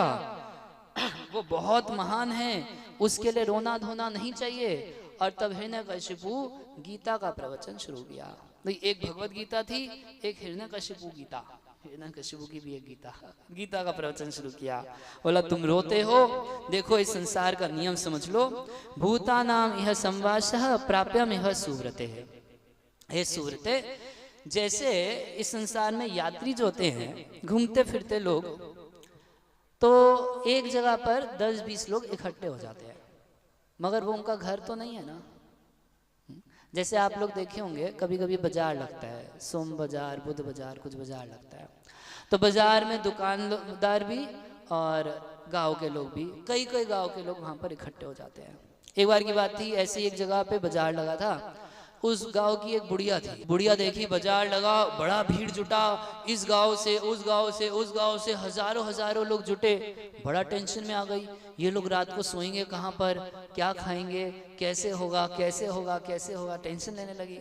तब तक अब तो समय बीता, बाजार हटा, सारे लोग अपने अपने घर चले गए हैं। बुढ़िया का टेंशन लेने का फायदा नहीं। तो होता क्या, जब ऐसे बाजार लगता है कहीं, या यात्री लोग होते हैं कहीं यात्रा पे जाते हैं, जैसे ट्रेन में जाते हैं, है ना, हम लोग ट्रेन से जाते हैं, तो ट्रेन में कई यात्री होते हैं। आपकी सीट नीचे की है, किसी की सीट ऊपर की है, किसी की बगल की सीट है, सब कुछ है। तो सारे यात्री ट्रेन में जाते एक साथ है, मगर यात्री लोग उतरने के बाद एक साथ नहीं रहते। बोले उसी प्रकार से संसार में कुछ साल के लिए 10, 20, 50 लोग एक साथ आ जाते हैं, और थोड़े समय बाद जब यात्रा पूरी हो जाती है तो अलग अलग दिशाओं में चले जाते हैं। जब साथ आ जाते हैं तो हम किसी को भाई बोलते हैं, किसी को माँ बोलते हैं, किसी को पापा बोलते हैं, किसी को बहन बोलते हैं, किसी को फ्रेंड बोलते हैं, किसी को ये बोलते हैं, किसी को वो बोलते हैं।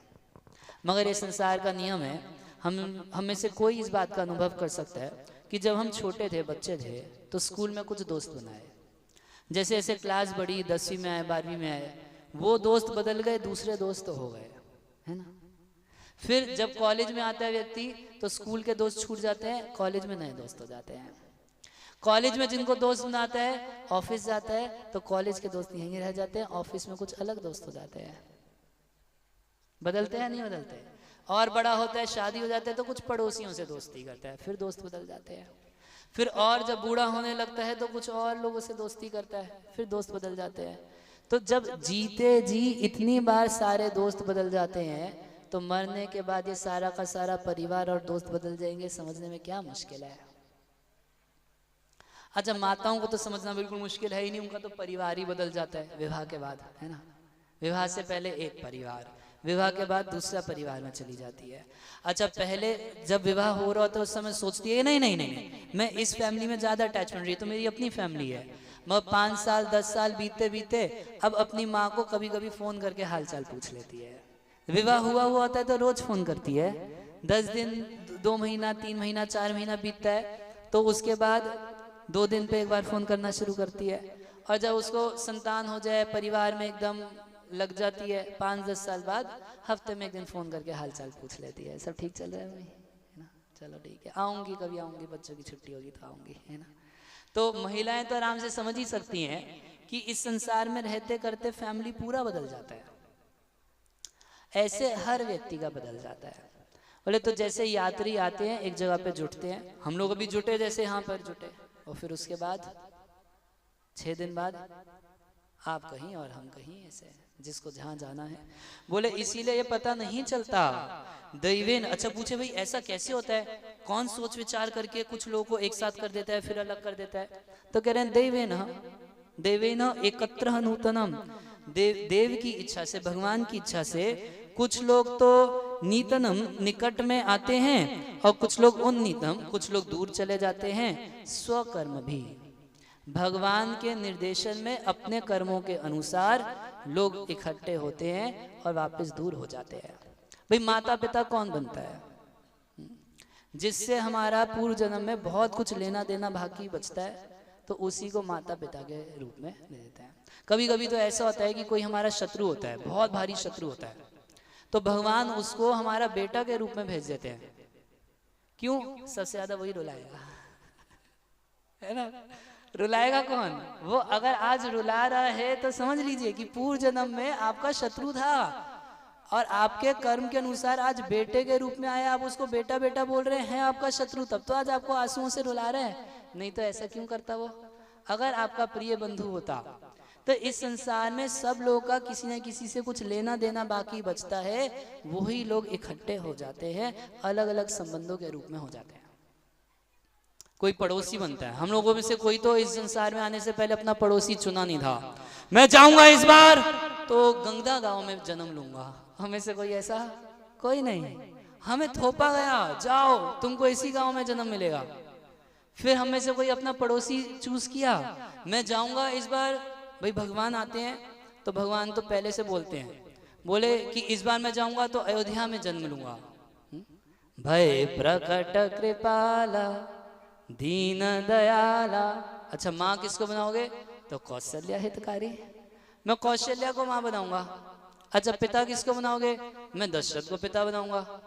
मगर हम में से तो किसी के पास ये ऑप्शन नहीं थी ना। इस बार मैं जाऊंगा तो इसको अपनी माँ बनाऊंगा, इसको पिता बनाऊंगा, इसको पड़ोस में रखूंगा। अगर ऐसा किए होते तो आज अपने पड़ोसी से दुखी क्यों होते हम लोग? अगर खुद ही चूज किए होते तो आज इतना दुख उससे क्यों होता? तो हम लोग कुछ चूज नहीं किए हैं, कर्मों के अनुसार हमारे ऊपर थोपा जाता है। और हिरण्यकशिपु कह रहे कि इसीलिए किसी में कोई आसक्ति नहीं करनी चाहिए। जैसे यात्री लोग इकट्ठे होते हैं ट्रेन में, उन्हें पता है कि सब अपने अपने स्टेशन पे उतर जाएंगे, अपने अपने घर जाएंगे, अपना अपना काम करेंगे, हमारे को किसी के साथ जीवन थोड़ी ना बिताना है। बिल्कुल ऐसे ही संसार में बाकी लोगों के साथ भी कुछ नहीं बिताना है, सब अपने अपने डेस्टिनेशन पे चले जाएंगे। बोले कौन कहाँ से आता है और कहाँ जाता है ये भी किसी को नहीं पता। क्या आपको पता है कि आपका जो भाई है वो कहाँ से आया था पूर्व जन्म में? पिछले जन्म में क्या था वो? कुत्ता था, बिल्ली था, सूअर था, अमेरिका में रहता था या पाकिस्तान से आया है, मगर अब भारत में हमारे घर में जन्म ले लिया है। पता है किसी को? स्वर्ग से आया है, नरक से आया है, क्या पता है? कुछ नहीं पता। अच्छा जब कोई मर जाता है तो क्या पता चलता है कि कौन कहाँ गया है? पता चलता है? घर में मान लीजिए दादाजी मर जाते हैं, तो दादाजी के मरने के बाद हर व्यक्ति क्या बोलता है? उसके नाम के आगे लिख देगा स्वर्गीय लाला स्वयं, जो भी है नाम, ठीक है, स्वर्गीय लाला। मगर क्या सच में पता है कि वो स्वर्ग गया है, नरक गया है? भाई अगर किसी के नाम के आगे लिखेंगे नारकीय लाला तब तो कितना खराब लगेगा। ऐसे क्यों बोल रहे हो या दादा के लिए अपने? तो ये तो भाई व्यवहार की बात है कि उसके नाम के आगे स्वर्गीय लिखना पड़ेगा। मगर क्या हमारे लिखने से वो स्वर्ग चला गया? जब जीवन भर मांस मच्छी खाता था, शराब पीता था, तो पता ही है ना कि वो नरक में गया था। चाहे आप स्वर्गीय का स्टैंप लगा दो, चाहे कुछ लगा दो, भाई सब कुछ तो बताया गया है कि कौन कहाँ जाने वाला है। तो कह रहे हैं कि नहीं पता चलता। ऐसे कोई नहीं जानता कि कोई कहाँ से आया है और कहाँ जाने वाला है। हम लोग सब इकट्ठे हुए हैं। तुम दुखी मत हो कि हिरण्याक्ष मर गया है। ये आत्मा जो है नित्य आत्मय शुद्धा स्वर्ग सर्वघ सर्ववित पुरा। कह रहे आत्मा नित्य है, शरीर अनित्य है। ये शरीर को आप कितना रखने की कोशिश कर लो, एक दिन खत्म होगा ही होगा। अभी यहाँ पर कोई ऐसा मौजूद है जिसकी उम्र 200 साल हो? 200, 250? अच्छा नीचे लाके देखते हैं। तब 200 ही नहीं है, 180, 150, 125, 120, 100 वाले हो सकते हैं, एक आध कोई हो। 90 भी नहीं है। इसका मतलब पिछले 90 साल में जो जिए, वो जो 90 से पहले जो जन्म लिए वो सारे खत्म हो चुके हैं, नहीं हुए हैं? एक भी तो नहीं है। इसका मतलब मरना पड़ेगा या नहीं मरना पड़ेगा? भाई किसी गांव में ऐसा जरूर हो सकता है कि एक भी मंदिर ना हो, एक भी मस्जिद ना हो, मगर ऐसा तो हो नहीं सकता कि वहां आग लगाने की जगह ना हो, मरघट ना हो, तो ऐसा नहीं होता। क्योंकि मरना एकदम निश्चित सत्य है। बोले मगर शरीर मरता है, उसके भीतर रहने वाला आत्मा नहीं मरता। नित्य आत्मा, ये आत्मा जो है नित्य है, अव्ययः और शुद्ध, सर्वगः, ये सब जगह अलग अलग शरीर पा लेता है। बड़ा सुंदर फिलॉसफी हिरण्यकशिपु बता रहे हैं, कह रहे कि हिरण्ययाक्ष आज मरा है ना, उसकी आत्मा जो है, जो हिरण्ययाक्ष है एक्चुअल में, वो अब कहीं और जाके जन्म ले लिया होगा। तुम उसके लिए बेवजह रो रहे हो, उसके लिए रोने की कोई भी जरूरत नहीं है। और ऐसा हो ही नहीं सकता कि कोई मरे ना। जातक से ही ध्रुव मृत्यु, जो जन्म लिया है वो निश्चित रूप से मरेगा। और यदि तुम सोचते हो कि यही तुम्हारा था हिरण्ययाक्ष, यही तुम्हारा भाई था, यही तुम्हारा पति था, तो जिसको तुम हिरण्ययाक्ष समझते हो वो तो तुम्हारी आंखों के सामने लेटा हुआ है ना। मान लीजिए किसी के घर में दादाजी मर जाएं और दादाजी सामने लेटे हुए हैं और सब लोग रोने लगे, तो रोते हुए क्या बोलते हैं? दादाजी चले गए, दादाजी चले गए, दादाजी चले। कहाँ चले गए? पहली बात तो और कौन चला गया? तो हिरण्यकशिपु पूछ रहे हैं, यदि तुम सोचते हो कि हिरण्ययाक्ष तो ये शरीर ही था, तो ये शरीर तो तुम्हारे सामने है, तो हिरण्ययाक्ष कौन चला गया फिर बताओ? ये तो तुम्हारे सामने ही लेटा है ना। मगर इसके भीतर वास्तव में जो हिरण्ययाक्ष था, जो तुमसे बोलता था, जो तुम्हारी सुनता था, वो हिरण्ययाक्ष चला गया। तो ये चमड़े का शरीर तो एक दिन जाना ही है, इसके लिए क्यों रोना है? और वो आत्मा तो नित्य है, जो कभी खत्म होगी नहीं, वो दूसरा शरीर धारण कर ही लेगा, उसके लिए क्यों रोना है? इसलिए सब लोगों को बड़ा सुंदर प्रवचन किया, सब लोगों को बोला कि ये जो आत्मा है नित्य है, इसके लिए कभी रोने की जरूरत नहीं है। देखो मैं एक कहानी बताता हूँ, बोला एक कथा सुनाता हूँ, सच्ची घटना बताता हूँ। एक बार की बात है, एक राजा था, वो राजा सुयज्ञ नाम का राजा था, मर गया। तो जब वो मर गया, उसकी लाश लेके आए उसके राज्य में, उसकी पत्नियां थीं, बहुत सारी पत्नियां थीं, वो सब बहुत फूट फूट के रोने लगी। हाय हम अनाथ हो गई, आप चले गए, अब हमारा क्या होगा, हम भी मर जाएंगी, ये समाज का क्या होगा, आप हमारे राजा थे, आप तो हम लोगों का जीवन चलाते थे, अब आप नहीं तो कुछ नहीं। इस तरीके से रो रही थी बहुत। अच्छा, मृत्यु हो गई थी, लाश ले आए थे। आप लोगों को नियम पता होगा कि कोई व्यक्ति मर जाता है तो भाई आज मरा है तो उसको अब दोपहर तक सूर्यास्त से पहले जला देना चाहिए, उसका संस्कार कर देना चाहिए। और रात के समय मरा है तो भाई अगले दिन सुबह में कर दो, मगर कई दिन तक लाश रखने का तो कोई नियम नहीं होता ना। तो अब यमराज जी देखे कि वो तो फूट फूट के रो रही थी, और जब उसकी लाश को ले जाने के लिए कोई आता था तो ले जाने भी नहीं देती थी, एकदम पकड़ लेती, नहीं हम नहीं ले जाने देंगे इनको। तो यमराज जी देखे कि ये लोग बहुत अज्ञान से ग्रस्त हो गए हैं, तो यमराज जी एक छोटा बच्चे का रूप धारण करके वो सुयज्ञ की पत्नियों के पास गए। एकदम बोले भी छोटा बच्चे का रूप धारण करके यदि कुछ प्रवचन करूंगा तब तो ये लोग समझ जाएंगी बात को। तो वहां जाके यही चीजें समझाए। बोले देखो शरीर कैसे बदलता है, तो वॉकिंग करके दिखाए थोड़ा सा। बोले देखो ऐसे हम लोग चलते हैं, पैर से चलते हैं ना, तो दो पैर से हर आदमी चलता है ऐसे, है ना। तो क्या करेगा, एक पैर उठाएगा तब दूसरी जगह रख लेगा, जब दूसरी जगह रख लेगा तब इस पैर को हटाएगा ना। ऐसा तो करेगा नहीं कि दोनों पैर हवा में लटका देगा। एक पैर जमा लेगा बढ़िया से, तब दूसरी जगह अपने पैर को रखेगा। बिल्कुल उसी प्रकार से ये शरीर छोड़ते समय ही अगला शरीर तैयार हो जाता है। अगला शरीर तैयार हो जाता है कि किस शरीर में जाने वाला है, दूसरा शरीर तैयार करके व्यक्ति शरीर को छोड़ता है। और जो इस संसार में जैसा काम अभी कर रहा है, मरते समय जिसकी जैसी चेतना होती है उसको वैसा ही अगला शरीर मिलता है।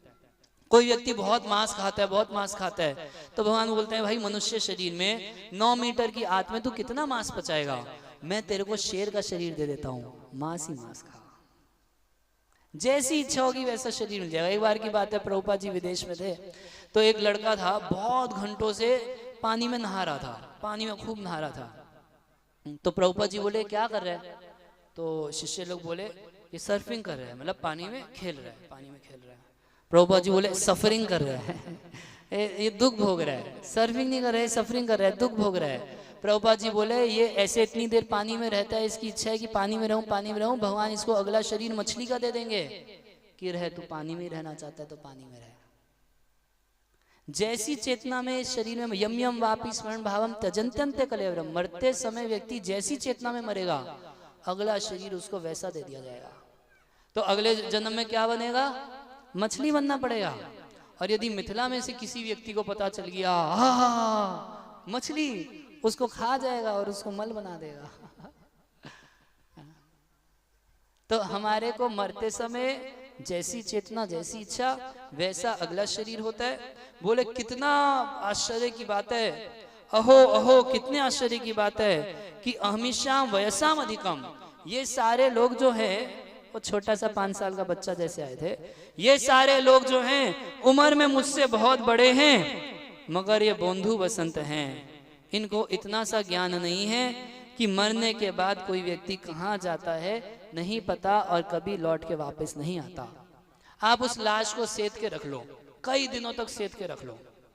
ऐसा एक बार हुआ था, कुछ ऐसे एक गुरुजी थे, तो उनके शिष्य लोग क्या किए, उनके शरीर छोड़ने के बाद उनके शरीर को रख लिए ऐसे ही। बोले गुरुजी हमारे समाधि में गए हैं, एक दिन लौट के वापस आएंगे। तो ऐसे प्रिजर्व नहीं किए थे, ना फ्रिज में रखे ना कुछ रखे, ऐसे ही रखे थे। गुरुजी जी समाधि में गए हैं, लौट के आएंगे। तो जब 4-5 दिन बाद बदबू लगने लगी और धीरे धीरे शरीर सड़ने लगा, तो मजबूरी समझ गए कि समाधि में नहीं गए हैं, जला दिए। कुछ लोग बोलते हैं कि जी हम दफना दिए हैं उनको और एक दिन उसका जजमेंट का डे आएगा, जिस दिन जजमेंट होएगी तो कब्रों में से निकल निकल के वो लोग वापस आएंगे। कोई कब्र खोद के देखिए और वो शरीर में हड्डियां भी नहीं बची। जजमेंट तो उसी दिन हो जाती है जिस दिन व्यक्ति यहाँ से जाता है। जिस दिन शरीर छोड़ते हैं उसी दिन यमराज जी सारी जजमेंट कर देते हैं। जितना पाप किए उस हिसाब से नरक जाना पड़ेगा, पुण्य किए स्वर्ग जाना होगा। अलग अलग योनियां हैं, अलग अलग ढंग से भेज दिया जाता है उसी की उसी दिन। कह रहे हैं कि बड़े आश्चर्य की बात है कि हालांकि ये लोग मुझसे उम्र में बहुत बड़े हैं, छोटा सा बच्चा बोल रहा है, मगर ये लोग जीवन के इस सत्य से अभी तक अवगत नहीं है। अरे भगवान सबकी रक्षा करते हैं। बोले अहो वयम धन्यतम, भैया सबसे अच्छा जीवन तो हमारा है। वो छोटा सा बच्चा बोल रहा है, ध्यान से सुनिए। अरे बोल छोटा बच्चा, यमराज जी छोटे बच्चे के रूप में आके बोल रहे हैं कि अहो वयम धन्यतम, हमारा जीवन धन्यतम है। यत अत्र त्यक्त पितृ भी न विचिंतयाम, कह रहे हमारे माता पिता ने हमको छोड़ दिया है। छोटा सा बच्चा घूम रहा था, बोला मम्मी पापा मेरे को छोड़ दिए, मगर मुझे किसी चीज की कोई चिंता कभी नहीं होती। ये बड़े बड़े लोग चिंता में मर रहे हैं, मैं छोटा सा बच्चा, मेरे को कोई चिंता नहीं। अच्छा बोले भाई तुम छोटे बच्चे हो ना, तुमको कोई और खिलाता है कोई और पिलाता है इसलिए तुमको चिंता नहीं। बोला ना त्यक्त पितृभ्याम, मेरी मम्मी मेरे को छोड़ गई, मेरे पापा मेरे को छोड़ गए, अब ना खाने को देते ना पीने को देते ना पैसा, ना फोन करके कभी पूछते बेटा कैसे हो, मगर फिर भी मेरे को कभी कोई चिंता नहीं। क्यों नहीं? अक्षयमाण अबला वृकादि भी, कह रहे हैं और उस इतने पर भी देखो मैं अबला हूँ। अबल मतलब मुझ में कोई बल नहीं, छोटा 5 साल का बच्चा हूँ, लड़ूंगा तो किससे लड़ूंगा, मगर आज तक वृक आदि भी ना कोई शेर हमको खाया ना कोई सांप हमको डसा, आनंद से जी रहे हैं। सरक्षिता रक्षति यो ही गर्भ है, जो गर्भ में मेरी रक्षा किया वही सब जगह मेरी रक्षा कर लेगा। गर्भ से मैं बाहर आया या नहीं आया? गर्भ में 9 महीने कितना खतरा था या नहीं था? जब 9 महीने गर्भ के भीतर मेरे को पालन पोषण कर लिया, जब आज तक मेरा रक्षण भरण कर लिया, तो क्या आगे उसकी शक्ति खत्म हो गई है? क्या भगवान जगन्नाथ जी पैरालाइज्ड हो गए हैं? क्या हॉस्पिटल में पड़े हैं भगवान? क्या उनकी शक्ति खत्म हो गई है, गरीब हो गए हैं कि अब अपने भक्तों का पालन पोषण नहीं कर पाएंगे? जो आज तक रक्षा किया, बड़ा सुंदर बात करेंगे, सा रक्षिता वही रक्षा करेगा। रक्षति यो ही गर्भ है, जो गर्भ में रक्षा किया वही हमारी अभी भी रक्षा करेगा। इसलिए हम किसी की टेंशन नहीं लेते हैं। और आप लोग कितना टेंशन में मरते हो। हरे कृष्णा कृष्णा कृष्णा हरे हरे, हरे राम राम राम हरे हरे। बोला ऐसे टेंशन नहीं लेनी चाहिए। जिस तुम अपने राजा के लिए, अपने पति के लिए इतना रो रही हो, जानती हो एक बार की बात क्या हुआ? एक बार एक कपोत और कपोती थे, एक बार एक कबूतर और कबूतरी थे। दोनों में बड़ा प्यार था। कबूतर कबूतरी से प्यार करता था कबूतरी कबूतर से प्यार करती थी और एक कबूतर कबूतरी के छोटे छोटे और भी कबूतर कबूतरी हो गए थे। फैमिली, पति पत्नी और छोटे छोटे बच्चे, छोटे छोटे और भी बच्चे थे, कबूतर कबूतरी। अब एक दिन की बात है, कबूतरी तो अपना मस्ती श्रृंगार में लगी थी, तब तक एक शिकारी आया, जाल बिछाया और कबूतरी को पकड़ लिया। जब कबूतरी को पकड़ लिया तो कबूतर रोने लगा, हाय हाय मेरी कबूतरी को पकड़ लिया, मैं कैसे इसके बिना जीऊंगा, ये तो मेरा जीवन थी, इसके बिना एक एक दिन मुझको मैं नहीं जी पाऊंगा, मर जाऊंगा। इस तरीके से खूब आंसुओं से रो रहा था, हाय हाय मेरी कबूतरी मर गई, पकड़ लिया पकड़ लिया। जब आंखों से खूब आंसू निकल रहे थे तब तक शिकारी मौका देखा, एक बाण और साधा, उस कबूतर का भी हरि बोल कर दिया, पकड़ के ले गया। बोले तुम इस सुयज्ञ के लिए इतना रो रहे हो ना, अपने पति के लिए रो रहे हो, पति चला गया, पति चला गया, वो तो चला ही गया और वो तो कभी लौटने वाला है ही नहीं। जिस शरीर को देख रहे हो वो तो तुम्हारा पति था ही नहीं, उसके भीतर वो आत्मा पति थी, जिसके लिए रो रहे हो वैसे भी नहीं रोना। और यहाँ तुम इसके लिए अगर 10 20 50 60 साल रोती रहोगी तब तक तुम्हारा भी राम नाम सत्य का समय आ जाएगा। ऐसे एक जोक हम पढ़े थे, वो कोई लिखा था कि जैसे किसी के यहाँ शादी होती है तो अगला जो भी यंग व्यक्ति होता है तो लोग बोलते हैं कि अगला नंबर तुम्हारा है। तो कोई ऐसे लिखा कि हाँ अब हम भी ऐसा किया करेंगे, जब कोई मरेगा तो जो बूढ़ा व्यक्ति देखेंगे तो उसको बोलेंगे अगला नंबर तुम्हारा है। मगर अगर तुम रोती रहोगी इसके लिए, इसमें आसक्त रह के मर गया 5 साल 10 साल 15 20 25 30 अपनी उम्र ऐसे ही गुजार दोगी तो काल तुमको नहीं छोड़ने वाला कि हाय हाय कितनी पतिव्रता है, पति के लिए रोती रहती है, कितनी भक्ति है इसके अंदर। नहीं नहीं नहीं नहीं, काल आएगा तुमको भी ग्रस्त कर लेगा, इसलिए रोना धोना बंद करो। तो इतना सब प्रवचन करने पर जब ऐसा प्रवचन हिरण्यकशिपु किया तो दीति आदि जितने लोग थे, अरे हाँ सही बात है सही बात है, तो सब लोगों की बुद्धि एकदम ठीक हो गई, सब लोगों को गीता का ज्ञान हो गया कि हमारा ये शरीर नश्वर है, आत्मा नित्य है, शरीर को एक दिन निश्चित रूप से मरना है, आत्मा को कोई मार नहीं सकता, दूसरा शरीर मिल गया होगा, बहुत ज़्यादा रोना धोना नहीं करना है, अब अपने जीवन को आगे बढ़ाना है, जो होना था वो तो काल की घटना से होना ही था, वो तो होना ही है, हो जाए ठीक है। तो सबको गीता का ज्ञान हो गया और बोलने वाले हिरण्यकशिपु को गीता का ज्ञान नहीं हुआ। वो सबको समझा दिया कि सबको मरना है और हिरण्यकशिपु अब तपस्या करने चला गया, बोला अब मैं ऐसी तपस्या करूंगा कि मैं अजर और अमर हो जाऊंगा, मैं नहीं मरूंगा। अभी सबको समझाया सबको मरना है और देखिए भगवान की माया कैसी है, सबको समझा दिया, सब कन्विंस हो गए कि सबको मरना है। और हिरण्यकशिपु राजन अजयम अजर अमरम, वो अब प्रयास किया कि मैं अजय बनूंगा, जिसको कोई कभी जीत ना सके, ऐसा पराक्रमी होना चाहिए हिरण्यकशिपु। अजयम और अजरम, जरा बोलते हैं बीमारी बुढ़ापे को, हर व्यक्ति को बीमार होना पड़ता है, बूढ़ा होना पड़ता है, जरा को ग्रहण करना पड़ता है, बुढ़ापे को ग्रहण करना पड़ता है। बोला नहीं नहीं, हम ये नियम बदल देंगे, हम ऐसा क्रीम इन्वेंट करेंगे कि हम कभी बूढ़े ना हो। ऐसे साइंटिस्ट हैं, ऐसी क्रीम बनाए हैं, एजिंग क्रीम, आप उसको चेहरे पे लगा लेंगे तो ये झुर्रियाँ सारी छिप जाएंगी, मगर आप बुढ़ापे को छिपा तो लेंगे, छिपा सकते हैं, ढक सकते हैं, मगर आने से रोक तो नहीं सकते हैं उसको। आप डाई लगा लगा के अपने सफेद बालों को छिपा के लोगों को काला दिखा सकते हैं, मगर क्या भीतर के बुढ़ापे को आप उससे नहीं बच सकते हैं। बोला मैं अजर बनूंगा, कोई जरा नहीं, कोई बुढ़ापा नहीं होगा, और मैं अमर बन के दिखाऊंगा, मैं कभी नहीं मरूंगा, ऐसी दवाई बनाऊंगा कि हमें कभी नहीं मरना पड़ेगा। ऐसा हिरण्यकशिपु ने संकल्प किया। तो ऐसे बनाए हैं डॉक्टर लोग, बहुत सारी दवाइयाँ बनाए हैं इसी इच्छा से कि हम ऐसी दवाइयाँ बनाएंगे कि किसी को कभी नहीं मरना पड़ेगा। तो पहले ज़माने में लोग 100 साल तक जीते थे, आज से 30-40 साल पहले लोग 70 80 90 95 क्रॉस करते थे आराम से, 90 95 प्राय सब क्रॉस करते थे। और आज की स्थिति कैसी हो गई है, 70 कोई जी जाता, अरे अभी तक जिंदा है, अपना काम खुद कर ले, अच्छा अपना काम कर लेते हैं, अरे बहुत बड़ी बात है। हम तो ऐसा देखे अपनी आंखों से, एक बार की बात है, एक 90-92 साल व्यक्ति उम्र का बूढ़ा व्यक्ति होगा, तो गांव की बात है, बीच में कुछ रोड में खुदाई कुछ गड्ढा सा हो गया, इतना गैप हो गया था, और वो लोग स्कूटर पे, बाप बेटा जो थे स्कूटर पे जा रहे थे। पहले ज़माने में स्कूटर चलता था, आप लोग देखे हो पहले, तो स्कूटर पे बाप बेटा जा रहे थे। तो तब तक अब वो इतना गैप जो था रोड पर, अगर उस गैप की जगह पूरा घूम के जाएंगे तो 15-20 किलोमीटर लंबा चक्कर लगाना पड़ेगा। तो जो बूढ़ा 92 साल का बूढ़ा था वो सड़क पे लेट गया सीधा ब्रिज की तरह, और बेटे को बोला स्कूटर ले जा। ले गया, बूढ़े की एक भी हड्डी नहीं टूटी।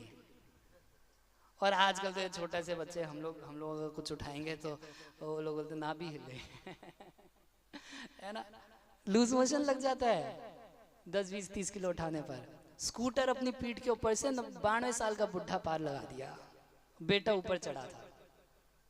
देखिए तो ये कैसे हुआ, दवाइयां खा खा के हम लोग अमर हो गए हैं।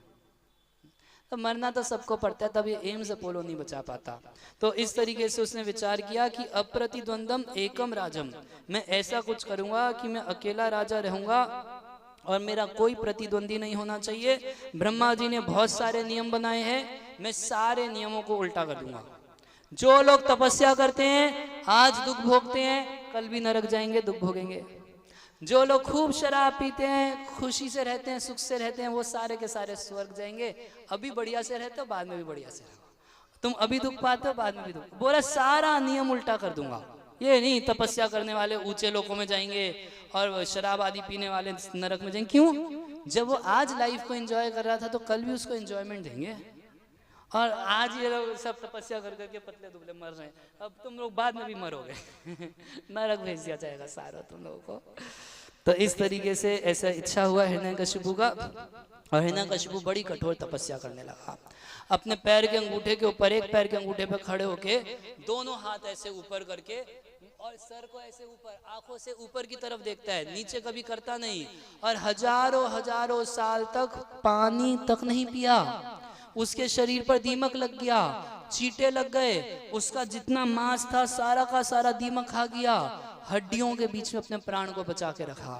उसकी तपस्या का ऐसा प्रभाव कि उसके शरीर से बहुत गर्मी निकलने लगी, ताप निकलने लगा। इतना ताप कि स्वर्ग लोक के लोगों को बड़ा गर्मी जलन महसूस होता है। देवताओं को इतना गर्मी लगा कि स्वर्ग लोग छोड़ के भाग गए। सारे के सारे देवता गए ब्रह्मा जी के पास। ब्रह्मा जी को बोले, देखिए हिरण्यकशिपु तपस्या कर रहा है और आपको प्रसन्न करने के लिए तपस्या कर रहा है। उसका संकल्प क्या है, उसकी इच्छा है, वो मन में सोचा है क्योंकि मैं तो शाश्वत हूँ, ऐसी तपस्या करूंगा, ऐसी शक्ति प्राप्त कर लूंगा, कई जन्मों तक करूंगा कि ब्रह्मा की भक्ति करके मैं ब्रह्मा बन जाऊंगा और ब्रह्मा को अपना नौकर बना के रखूंगा। ऐसे भी लोग होते हैं, सेवा करते हैं, क्यों करते हैं, हम बॉस कब बनेंगे।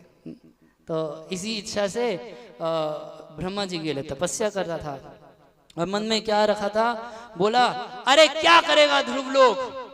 हम सुने हैं ये विष्णु के भक्तों का जो लोक होता है, विष्णु भक्त जब इस संसार से शरीर छोड़ के जाते हैं, वो जिस लोक में जाते हैं प्रलय काल में भी उसका नाश नहीं होता। मगर जब मैं राजा बनूंगा, नियम बदल दूंगा, वो ध्रुव लोक को भी नाश करके रख दूंगा।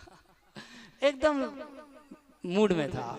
तो सारे देवता गए ब्रह्मा जी के पास, बोले मालूम है आपको उसका संकल्प, वो आपका पोस्ट हथियाना चाहता है, सृष्टि के सारे नियमों को उल्टा कर देगा और इस तरीके से बहुत उत्पात करेगा। आप ब्रह्मा जी, आप ब्रह्मा के रूप में हैं, सबका कल्याण हो रहा है, सबका उद्भव हो रहा है, सब सुख से रह रहे हैं, मगर आपकी गद्दी यदि हिरण्यकशिपु हत्या लिया तब सब लोग दुख में पड़ जाएंगे, कुछ कीजिए। तो ब्रह्मा जी बोले कोई बात नहीं, मैं जाता हूँ, और हिरण्यकशिपु की तपस्या को यहीं पर विराम देते हैं। हिरण्यकशिपु की तपस्या को विराम करते हैं। तो ब्रह्मा जी अपने हंस के ऊपर बैठ के गए जहां पर हिरण्यकशिपु था, और हिरण्यकशिपु को बोले कि उत्तिष्ठ उत्तिष्ठ भद्रम ते, उठो उठो हिरण्यकशिपु। तो वहां जब जाके देखे तो क्या देखे कि एक दीमक का पहाड़ था, चींटे चल रहे थे, हिरण्यकशिपु तो कहीं ध्यान दिखाई नहीं दे रहा था। तो ब्रह्मा जी इतने सर्वशक्तिमान है कि ब्रह्मा जी समझिए कि कहाँ पर हिरण्यकशिपु है। तो उनके पास एक कमंडल रहता है, उस कमंडल के भीतर वो गंगा जल रखे हैं। क्या रखे हैं? गंगा जल। जब भगवान वामन देव के रूप से बलि महाराज से 3 पग भूमि मांगे, बलि महाराज के पास भीख मांगने के लिए गए वामन देव, बोले हमको 3 पग भूमि दे दो। तो बलि महाराज हंसने लगे, बोले छोटे बालक 3 पग भूमि का क्या करेगा, कम से कम कुछ ज्यादा हमसे मांग ले कि तेरे एक जीवन में तुझको कभी दूसरे के आगे भिखमंगी ना करनी पड़े। तो वहां बोले नहीं नहीं, हम संतोषी ब्राह्मण हैं, 3 पग भूमि चाहिए, इससे ज्यादा हमको कुछ नहीं चाहिए। तो फिर हंसने लगे बलि, बोले तू बातें बड़ी बूढ़ो जैसी करता है, संतोषी ब्राह्मण हूँ, ये हूँ वो हूँ, मगर तू अपने हित अहित को कुछ नहीं समझता। अच्छा सुन, मेरे पास ऐसे ऐसे असुर हैं जिनके 1-1 किलोमीटर लंबे पैर हैं, बोले तो उनसे नपवा दूं।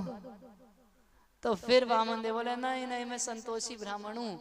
अब तो पैर दिखाने लगे, इन्हीं पैरों से नापूंगा, छोटे छोटे से पैर दिखाते थे, इन्हीं पैरों से नाप लूंगा, हो जाएगा मेरा। तो जैसे ही बलि महाराज संकल्प किए, तो संकल्प लेते समय तो छोटा वामन का रूप दिखाए थे, और जैसे ही संकल्प ले लिए त्रिविक्रम स्वरूप से हो गए, पूरा इतना विशाल अपने को कर लिए कि अपने एक पैर से नीचे का सारा लोक नाप लिए, एक पैर से ऊपर का सारा लोक नाप लिए, इतना पैर ऊपर बढ़ाए कि भगवान के अंगूठे के, पैर के अंगूठे के नाखून से ब्रह्मांड का कवर फट गया, और आध्यात्मिक जगत में विरजा नदी का जो जल बहता है वो भगवान के चरणों को धोते हुए नीचे गिरने लगा। उसी को गंगा जल बोलते हैं, क्योंकि वो भगवान विष्णु के चरणों को धोते हुए नीचे उतरा, इसीलिए वो तीनों लोगों को पवित्र करने वाला है। तो जब वो जल नीचे बह रहा था, तो तुरंत ब्रह्मा जी मौका देखते तुरंत अपना कमंडल लगा दिए, बोले सबसे पहला गंगा जल हम पिएंगे। कमंडल में स्टोर करके, कमंडल से ना बॉटल, जैसे आजकल हम लोग बॉटल लेके चलते हैं, कमंडल में स्टोर करके रख लिए। अब ब्रह्मा जी प्रतिदिन उसमें से थोड़ा सा गंगा जल पी लेते हैं। तो वो गंगा जल है, इतना शक्तिशाली जल है, जिसकी केवल छींटों से सगर आत्मजा, वो सगर महाराज के पुत्र जो 60,000 पुत्र मर गए थे, उनकी केवल राख बची थी। उस राख को जब गंगा जल स्पर्श किया, वो 60,000 के 60,000 पुत्र जो थे उनके, वो स्वर्ग लोक चले गए। इतना शक्तिशाली होता है गंगा जल। तो क्या किए ब्रह्मा जी, अपने कमंडल से गंगा जल लिए और हिरण्यकशिपु के ऊपर थोड़ा सा छिड़के। तो जैसे ही हिरण्यकशिपु के ऊपर छिड़के, पहले जैसा एकदम हष्ट पुष्ट हो गया। कितना हष्ट पुष्ट, जैसे आज ही अपने राजमहल से आया हो, इतना हष्ट पुष्ट हो गया। तब बोले उत्तिष्ठ उत्तिष्ठ भद्रम ते। जैसे ही हिरण्यकशिपु देखा, ब्रह्मा जी को पूरा चरणों में माथा देके दंडवत प्रणाम कर दिया, जय हो जय हो जय हो पूरा। तो लेटा हुआ था, तब तक ब्रह्मा जी बोले उत्तिष्ठ उत्तिष्ठ, खड़े हो खड़े हो खड़े हो, भद्रम ते, तुम्हारा कल्याण हो। तपस सिद्धोसी काश्यप, हे कश्यप पुत्र, तुम्हारा तपस्या जो है वो आज सफल हुआ। वरदो हम अनुप्राप्तो, आज मैं वरदान देने वाला तुम्हारे सामने खड़ा हो गया हूँ। व्रियताम ईप्सितो वरा, जो भी तुम्हारे मन में इच्छा है वो वरदान तुम मुझसे मांग लो। मैं देख रहा हूँ कि तुमने ऐसी तपस्या की है, भृगु आदि ऋषि मुनि नहीं कर सकते, बड़े बड़े विष्णु के भक्त भी नहीं कर सकते। बात सत्य है, करने की जरूरत ही नहीं है इतनी कठोर तपस्या, जैसा हिरण्यकशिपु किया था। भाई हिरण्यकशिपु तपस्या किया, इतना बड़ा तपस्या किया, तब भी संसार के लोग उसको क्या बोलते हैं, राक्षस था, असुर था। किसी तपस्वी को राक्षस बोलना चाहिए? उसकी तपस्या के पीछे उद्देश्य खराब था, भगवान का भक्त नहीं था, इसी वजह से उसको क्या बोलते हैं, राक्षस बोलते हैं। तपस्या, कितना कठोर तपस्या कर रहा था। तपस्वी राक्षस होता है क्या? राक्षस लोग भी तपस्या करते हैं, इससे बात पता चलती है। बोले ऐसी तपस्या तो कोई दूसरा नहीं कर सकता, जितना तुमने तपस्या किया, तुम्हारी तपस्या से प्रसन्न हो गया, समझो मैं तुमको बिक गया, तुमने जीत लिया भाई मेरे को। आज जो तुम्हारी इच्छा है मैं तुम्हारे को ततस्थ आशीषा सर्वा यानी जो इच्छा तुम करोगे, ददामी असुर पुंगव, हे असुरों में श्रेष्ठ मैं तुमको दे दूंगा। मर्तस्य ते ही अमर्तस्य दर्शनम ना फलम मम, कह रहे मर्तस्य है अमर्तस्य, एक मर्त्य व्यक्ति जो है अगर मेरा दर्शन प्राप्त कर लेता है तो निष्फल नहीं जाता, उसको फल पक्का मिलेगा। तो ब्रह्मा जी एक बात तो स्पष्ट बोल दिया ना, क्या कि तुम मरते हो, मरना तो तुमको पड़ेगा हिरण्यकशिपु, कोई भी वरदान चाहे तो मांग लो, मगर अमरता का वरदान मत मांगना, क्योंकि वो नहीं दिया जा सकता किसी को भी। तो हिरण्यकशिपु मन में सोचा कि ये ब्रह्मा सीधा सीधा अमरता का वरदान नहीं देगा। तो जब घी सीधी उंगली से ना निकले तब उंगली टेढ़ी करनी पड़ती है ना। बोला सीधा सीधा आप मेरे को अमर करोगे तो इस पे मेरे को बड़ा डाउट है। तो इसलिए क्या वरदान मांगा हिरण्यकशिपु बोला आप हमारे को यदि वरदान देना चाहते हैं तो ऐसा वरदान दे दीजिए, यदि दास्यसि अभिमताम वरान में वरोत्तमः, आप वरदान देने में सर्वश्रेष्ठ हैं। यदि दास्यामि, यदि आप कुछ देना ही चाहते हैं मेरे को वरदान, तो भूतेभ्यस्तद्वृष्टेभ्य मृत्यु मा भून मम प्रभु, आपके द्वारा बनाए गए किसी जीवात्मा से मेरी मृत्यु ना हो। अब मन में क्या सोचा कि ब्रह्मा का तो मैं भक्त हूं, तो ब्रह्मा जी तो अभी बोले कि तुम मुझको अपनी भक्ति से जीत लिए हो, ब्रह्मा तो मुझको मारेंगे नहीं, अपने भक्त को मारेंगे, हो नहीं सकता। और सारी सृष्टि की रचना कौन किया? ब्रह्मा जी। अगर मैं ये वरदान ले लेता हूं कि ब्रह्मा तुम्हारी सृष्टि के भीतर का कोई व्यक्ति कभी मुझे ना मार पाए, तो इसका मतलब मैं अमर हो गया, अब तो कोई मुझको नहीं मार पाएगा। तब तो हो गया ना, है कि नहीं? बड़ा बुद्धि लगाया, साइंटिस्ट का ब्रेन था उसका। बोला ब्रह्मा ऐसा वरदान दीजिए कि आपकी बनाए हुए किसी भी व्यक्ति से, किसी प्राणी से मेरी मृत्यु ना हो। तो ब्रह्मा जी बोले तथास्तु। ऐसे बोले रुको रुको, वरदान पूरा कंप्लीट नहीं हुआ, एक ही बार में सारा वरदान मांग लेता हूं। बोला ना अंत बही, मेरी घर के भीतर मृत्यु ना हो। भाई कोई कोई व्यक्ति घर के अंदर भी मर जाते हैं, हालांकि हम लोग सोचेंगे घर के अंदर तो मृत्यु नहीं होती है, कई लोग ऐसा सोचते हैं, ज्यादातर लोग घर के अंदर ही मर जाते हैं। कुछ लोग हॉस्पिटल है, कुछ लोग घर में मर जाते हैं। अच्छा, कुछ लोग घर के बाहर मर जाते हैं, कोई एक्सीडेंट आदि से मर जाता है, घर के बाहर मर जाते हैं। तो बोला ना मैं घर के अंदर मरूं और ना मैं घर के बाहर मरूं, इसका मतलब मैं कभी नहीं मरूं। अच्छा ठीक है। ना अंतर वही दिवानक्तम, और बोला कि ना तो हम दिन में मरे, दिवा यानी दिन में, कुछ लोग की मृत्यु दिन में होती है और कुछ लोग रात को मर जाते हैं। तो बोला ना मैं दिन में मरूं और ना मैं रात में मरूं। ब्रह्मा जी बोले तथास्तु, ठीक है। बोले रुकिए रुकिए रुकिए, अन्यद अस्मि अपि चायुधा, कह रहे आप अन्य में किसी से भी ना मरूं, किसी आयुध से ना मरूं, किसी अस्त्र शस्त्र से। भाई विष्णु था, गदा से मार दिया मेरे भाई को, सुना हूं किसी किसी को सुदर्शन चक्र से मार देता है, और कोई धनुष से, बाण से, कोई गोली खा के, किसी न किसी तो आयुध से किसी की मृत्यु होती है ना। तो युद्ध में मरता है कोई आयुध से। बोला किसी अस्त्र शस्त्र से मैं ना मरूं। ब्रह्मा जी बोले ठीक है जी। बोला रुकिए रुकिए रुकिए रुकिए, ना भौमो ना अंबरे मृत्यु, मैं धरती पे ना मरूं। कोई कोई धरती पे मरता है, और कोई कोई फ्लाइट से जा रहा होता है आकाश में मर जाता है ना। कोई कोई रोड पे मर जाता है, कोई फ्लाइट से जाता है, आकाश में भी होती है, दुर्घटना होती है ना। तो कोई धरती पे मरता है, कोई आकाश में मरता है। बोला ना तो मैं धरती पे मरूं ना आकाश में मरूं। अच्छा, किसी को कोई मनुष्य मार देता है, किसी को कोई पशु मार देता है। भाई हिरण्याक्ष जो था, उसका भाई जो था, तो विष्णु मनुष्य रूप से नहीं मारे, राम होके नहीं मारे, कृष्ण रूप से नहीं मारे, नारायण रूप से नहीं मारे, तब तो मनुष्य दिखते। वो किससे मार दिए? सुअर बन के पशु के रूप से मार दिए। तो बोला ना नरे ना मृगे रपीर, ना नर से मरूं और ना मृग से मरूं, ना पशु से मरूं।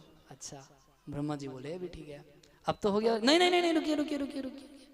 बोला कि व्यसुभी व अवसुभी अस्मभी, कह रहे मैं किसी जीवित वस्तु से ना मरूं और किसी मृत वस्तु से भी ना मरूं। ना तो किसी जीवित प्राणी से मरूं और ना किसी मृत वस्तु से मरूं।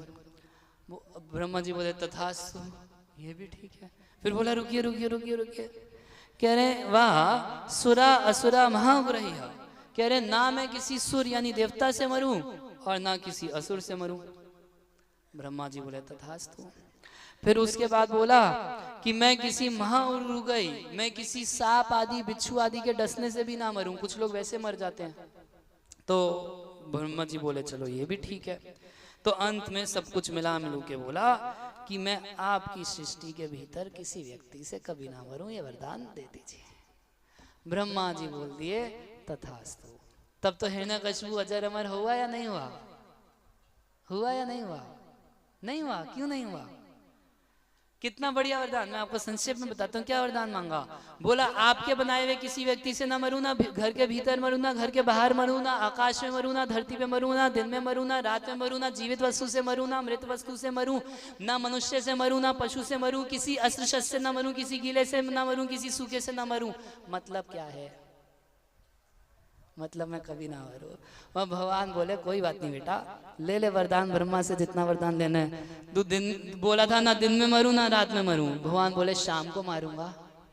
बोला ना घर के भीतर मरूं ना घर के बाहर मरूं। भगवान बोले कोई बात नहीं बेटा, तेरे को मैं घर की चौखट पे गेट पे बिठा के मारूंगा। बोला था ना आकाश में मरूं ना धरती पे मरूं। भगवान बोले कोई बात नहीं बेटा, तेरे को अपनी जांग पे लिटा के गोद में, ना आकाश ना धरती, यहाँ पर लिटा के तेरे को मारूंगा। बोला था ना किसी जीवित वस्तु से मरूं ना किसी मृत वस्तु से मरूं। तो भगवान बोले कोई बात नहीं, नाखून से फाड़ूंगा। नाखून जीवित में नहीं आते, यदि ये जिंदा होते तो काटने पर दुखता, इसका मतलब जीवित नहीं। अगर ये मरे हुए होते तो बढ़ कैसे जाते? मरी हुई कोई वस्तु तो बढ़ती नहीं है, जिसमें आत्मा नहीं वो बढ़ नहीं सकती है। तो ये नाखून क्या है? ना जीवित है ना मृत। भगवान बोले कोई बात नहीं बेटा, तेरे को नाखून से फाड़ूंगा। बोला था किसी अस्त्र शस्त्र से ना मरूं। तो भगवान बोले वो तो मेरे नाखून है ही ना, ये कोई अस्त्र शस्त्र नहीं, कोई तलवार नहीं है, कोई चक्र नहीं है। बोला था ना मनुष्य से मरूं ना पशु से मरूं।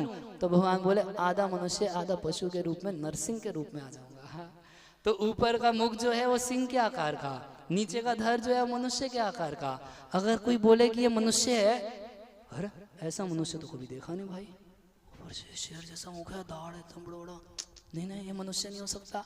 कोई बोले ये पशु है, ये तो सिंह है, हाँ ऐसा सिंह तो कभी नहीं देखा, दो पैर वाला चलता है देखा कभी ऐसा सिंह? नहीं।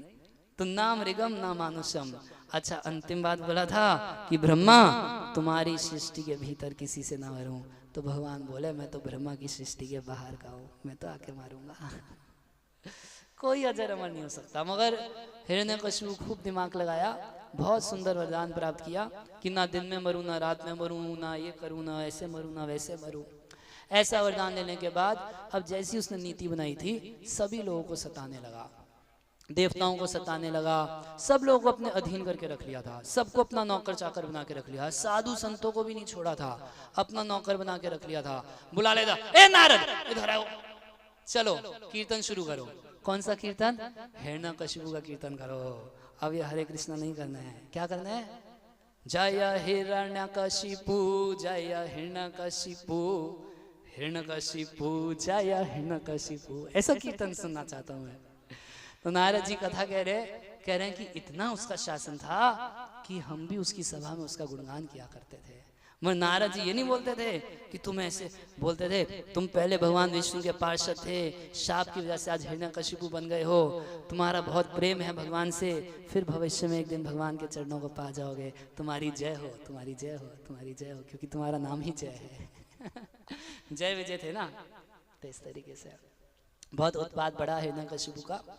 तो उसको हम आगे उसके उत्पात को और किस प्रकार से भगवान उसका वध करेंगे उसको हम कल सुनेंगे। हरे कृष्णा।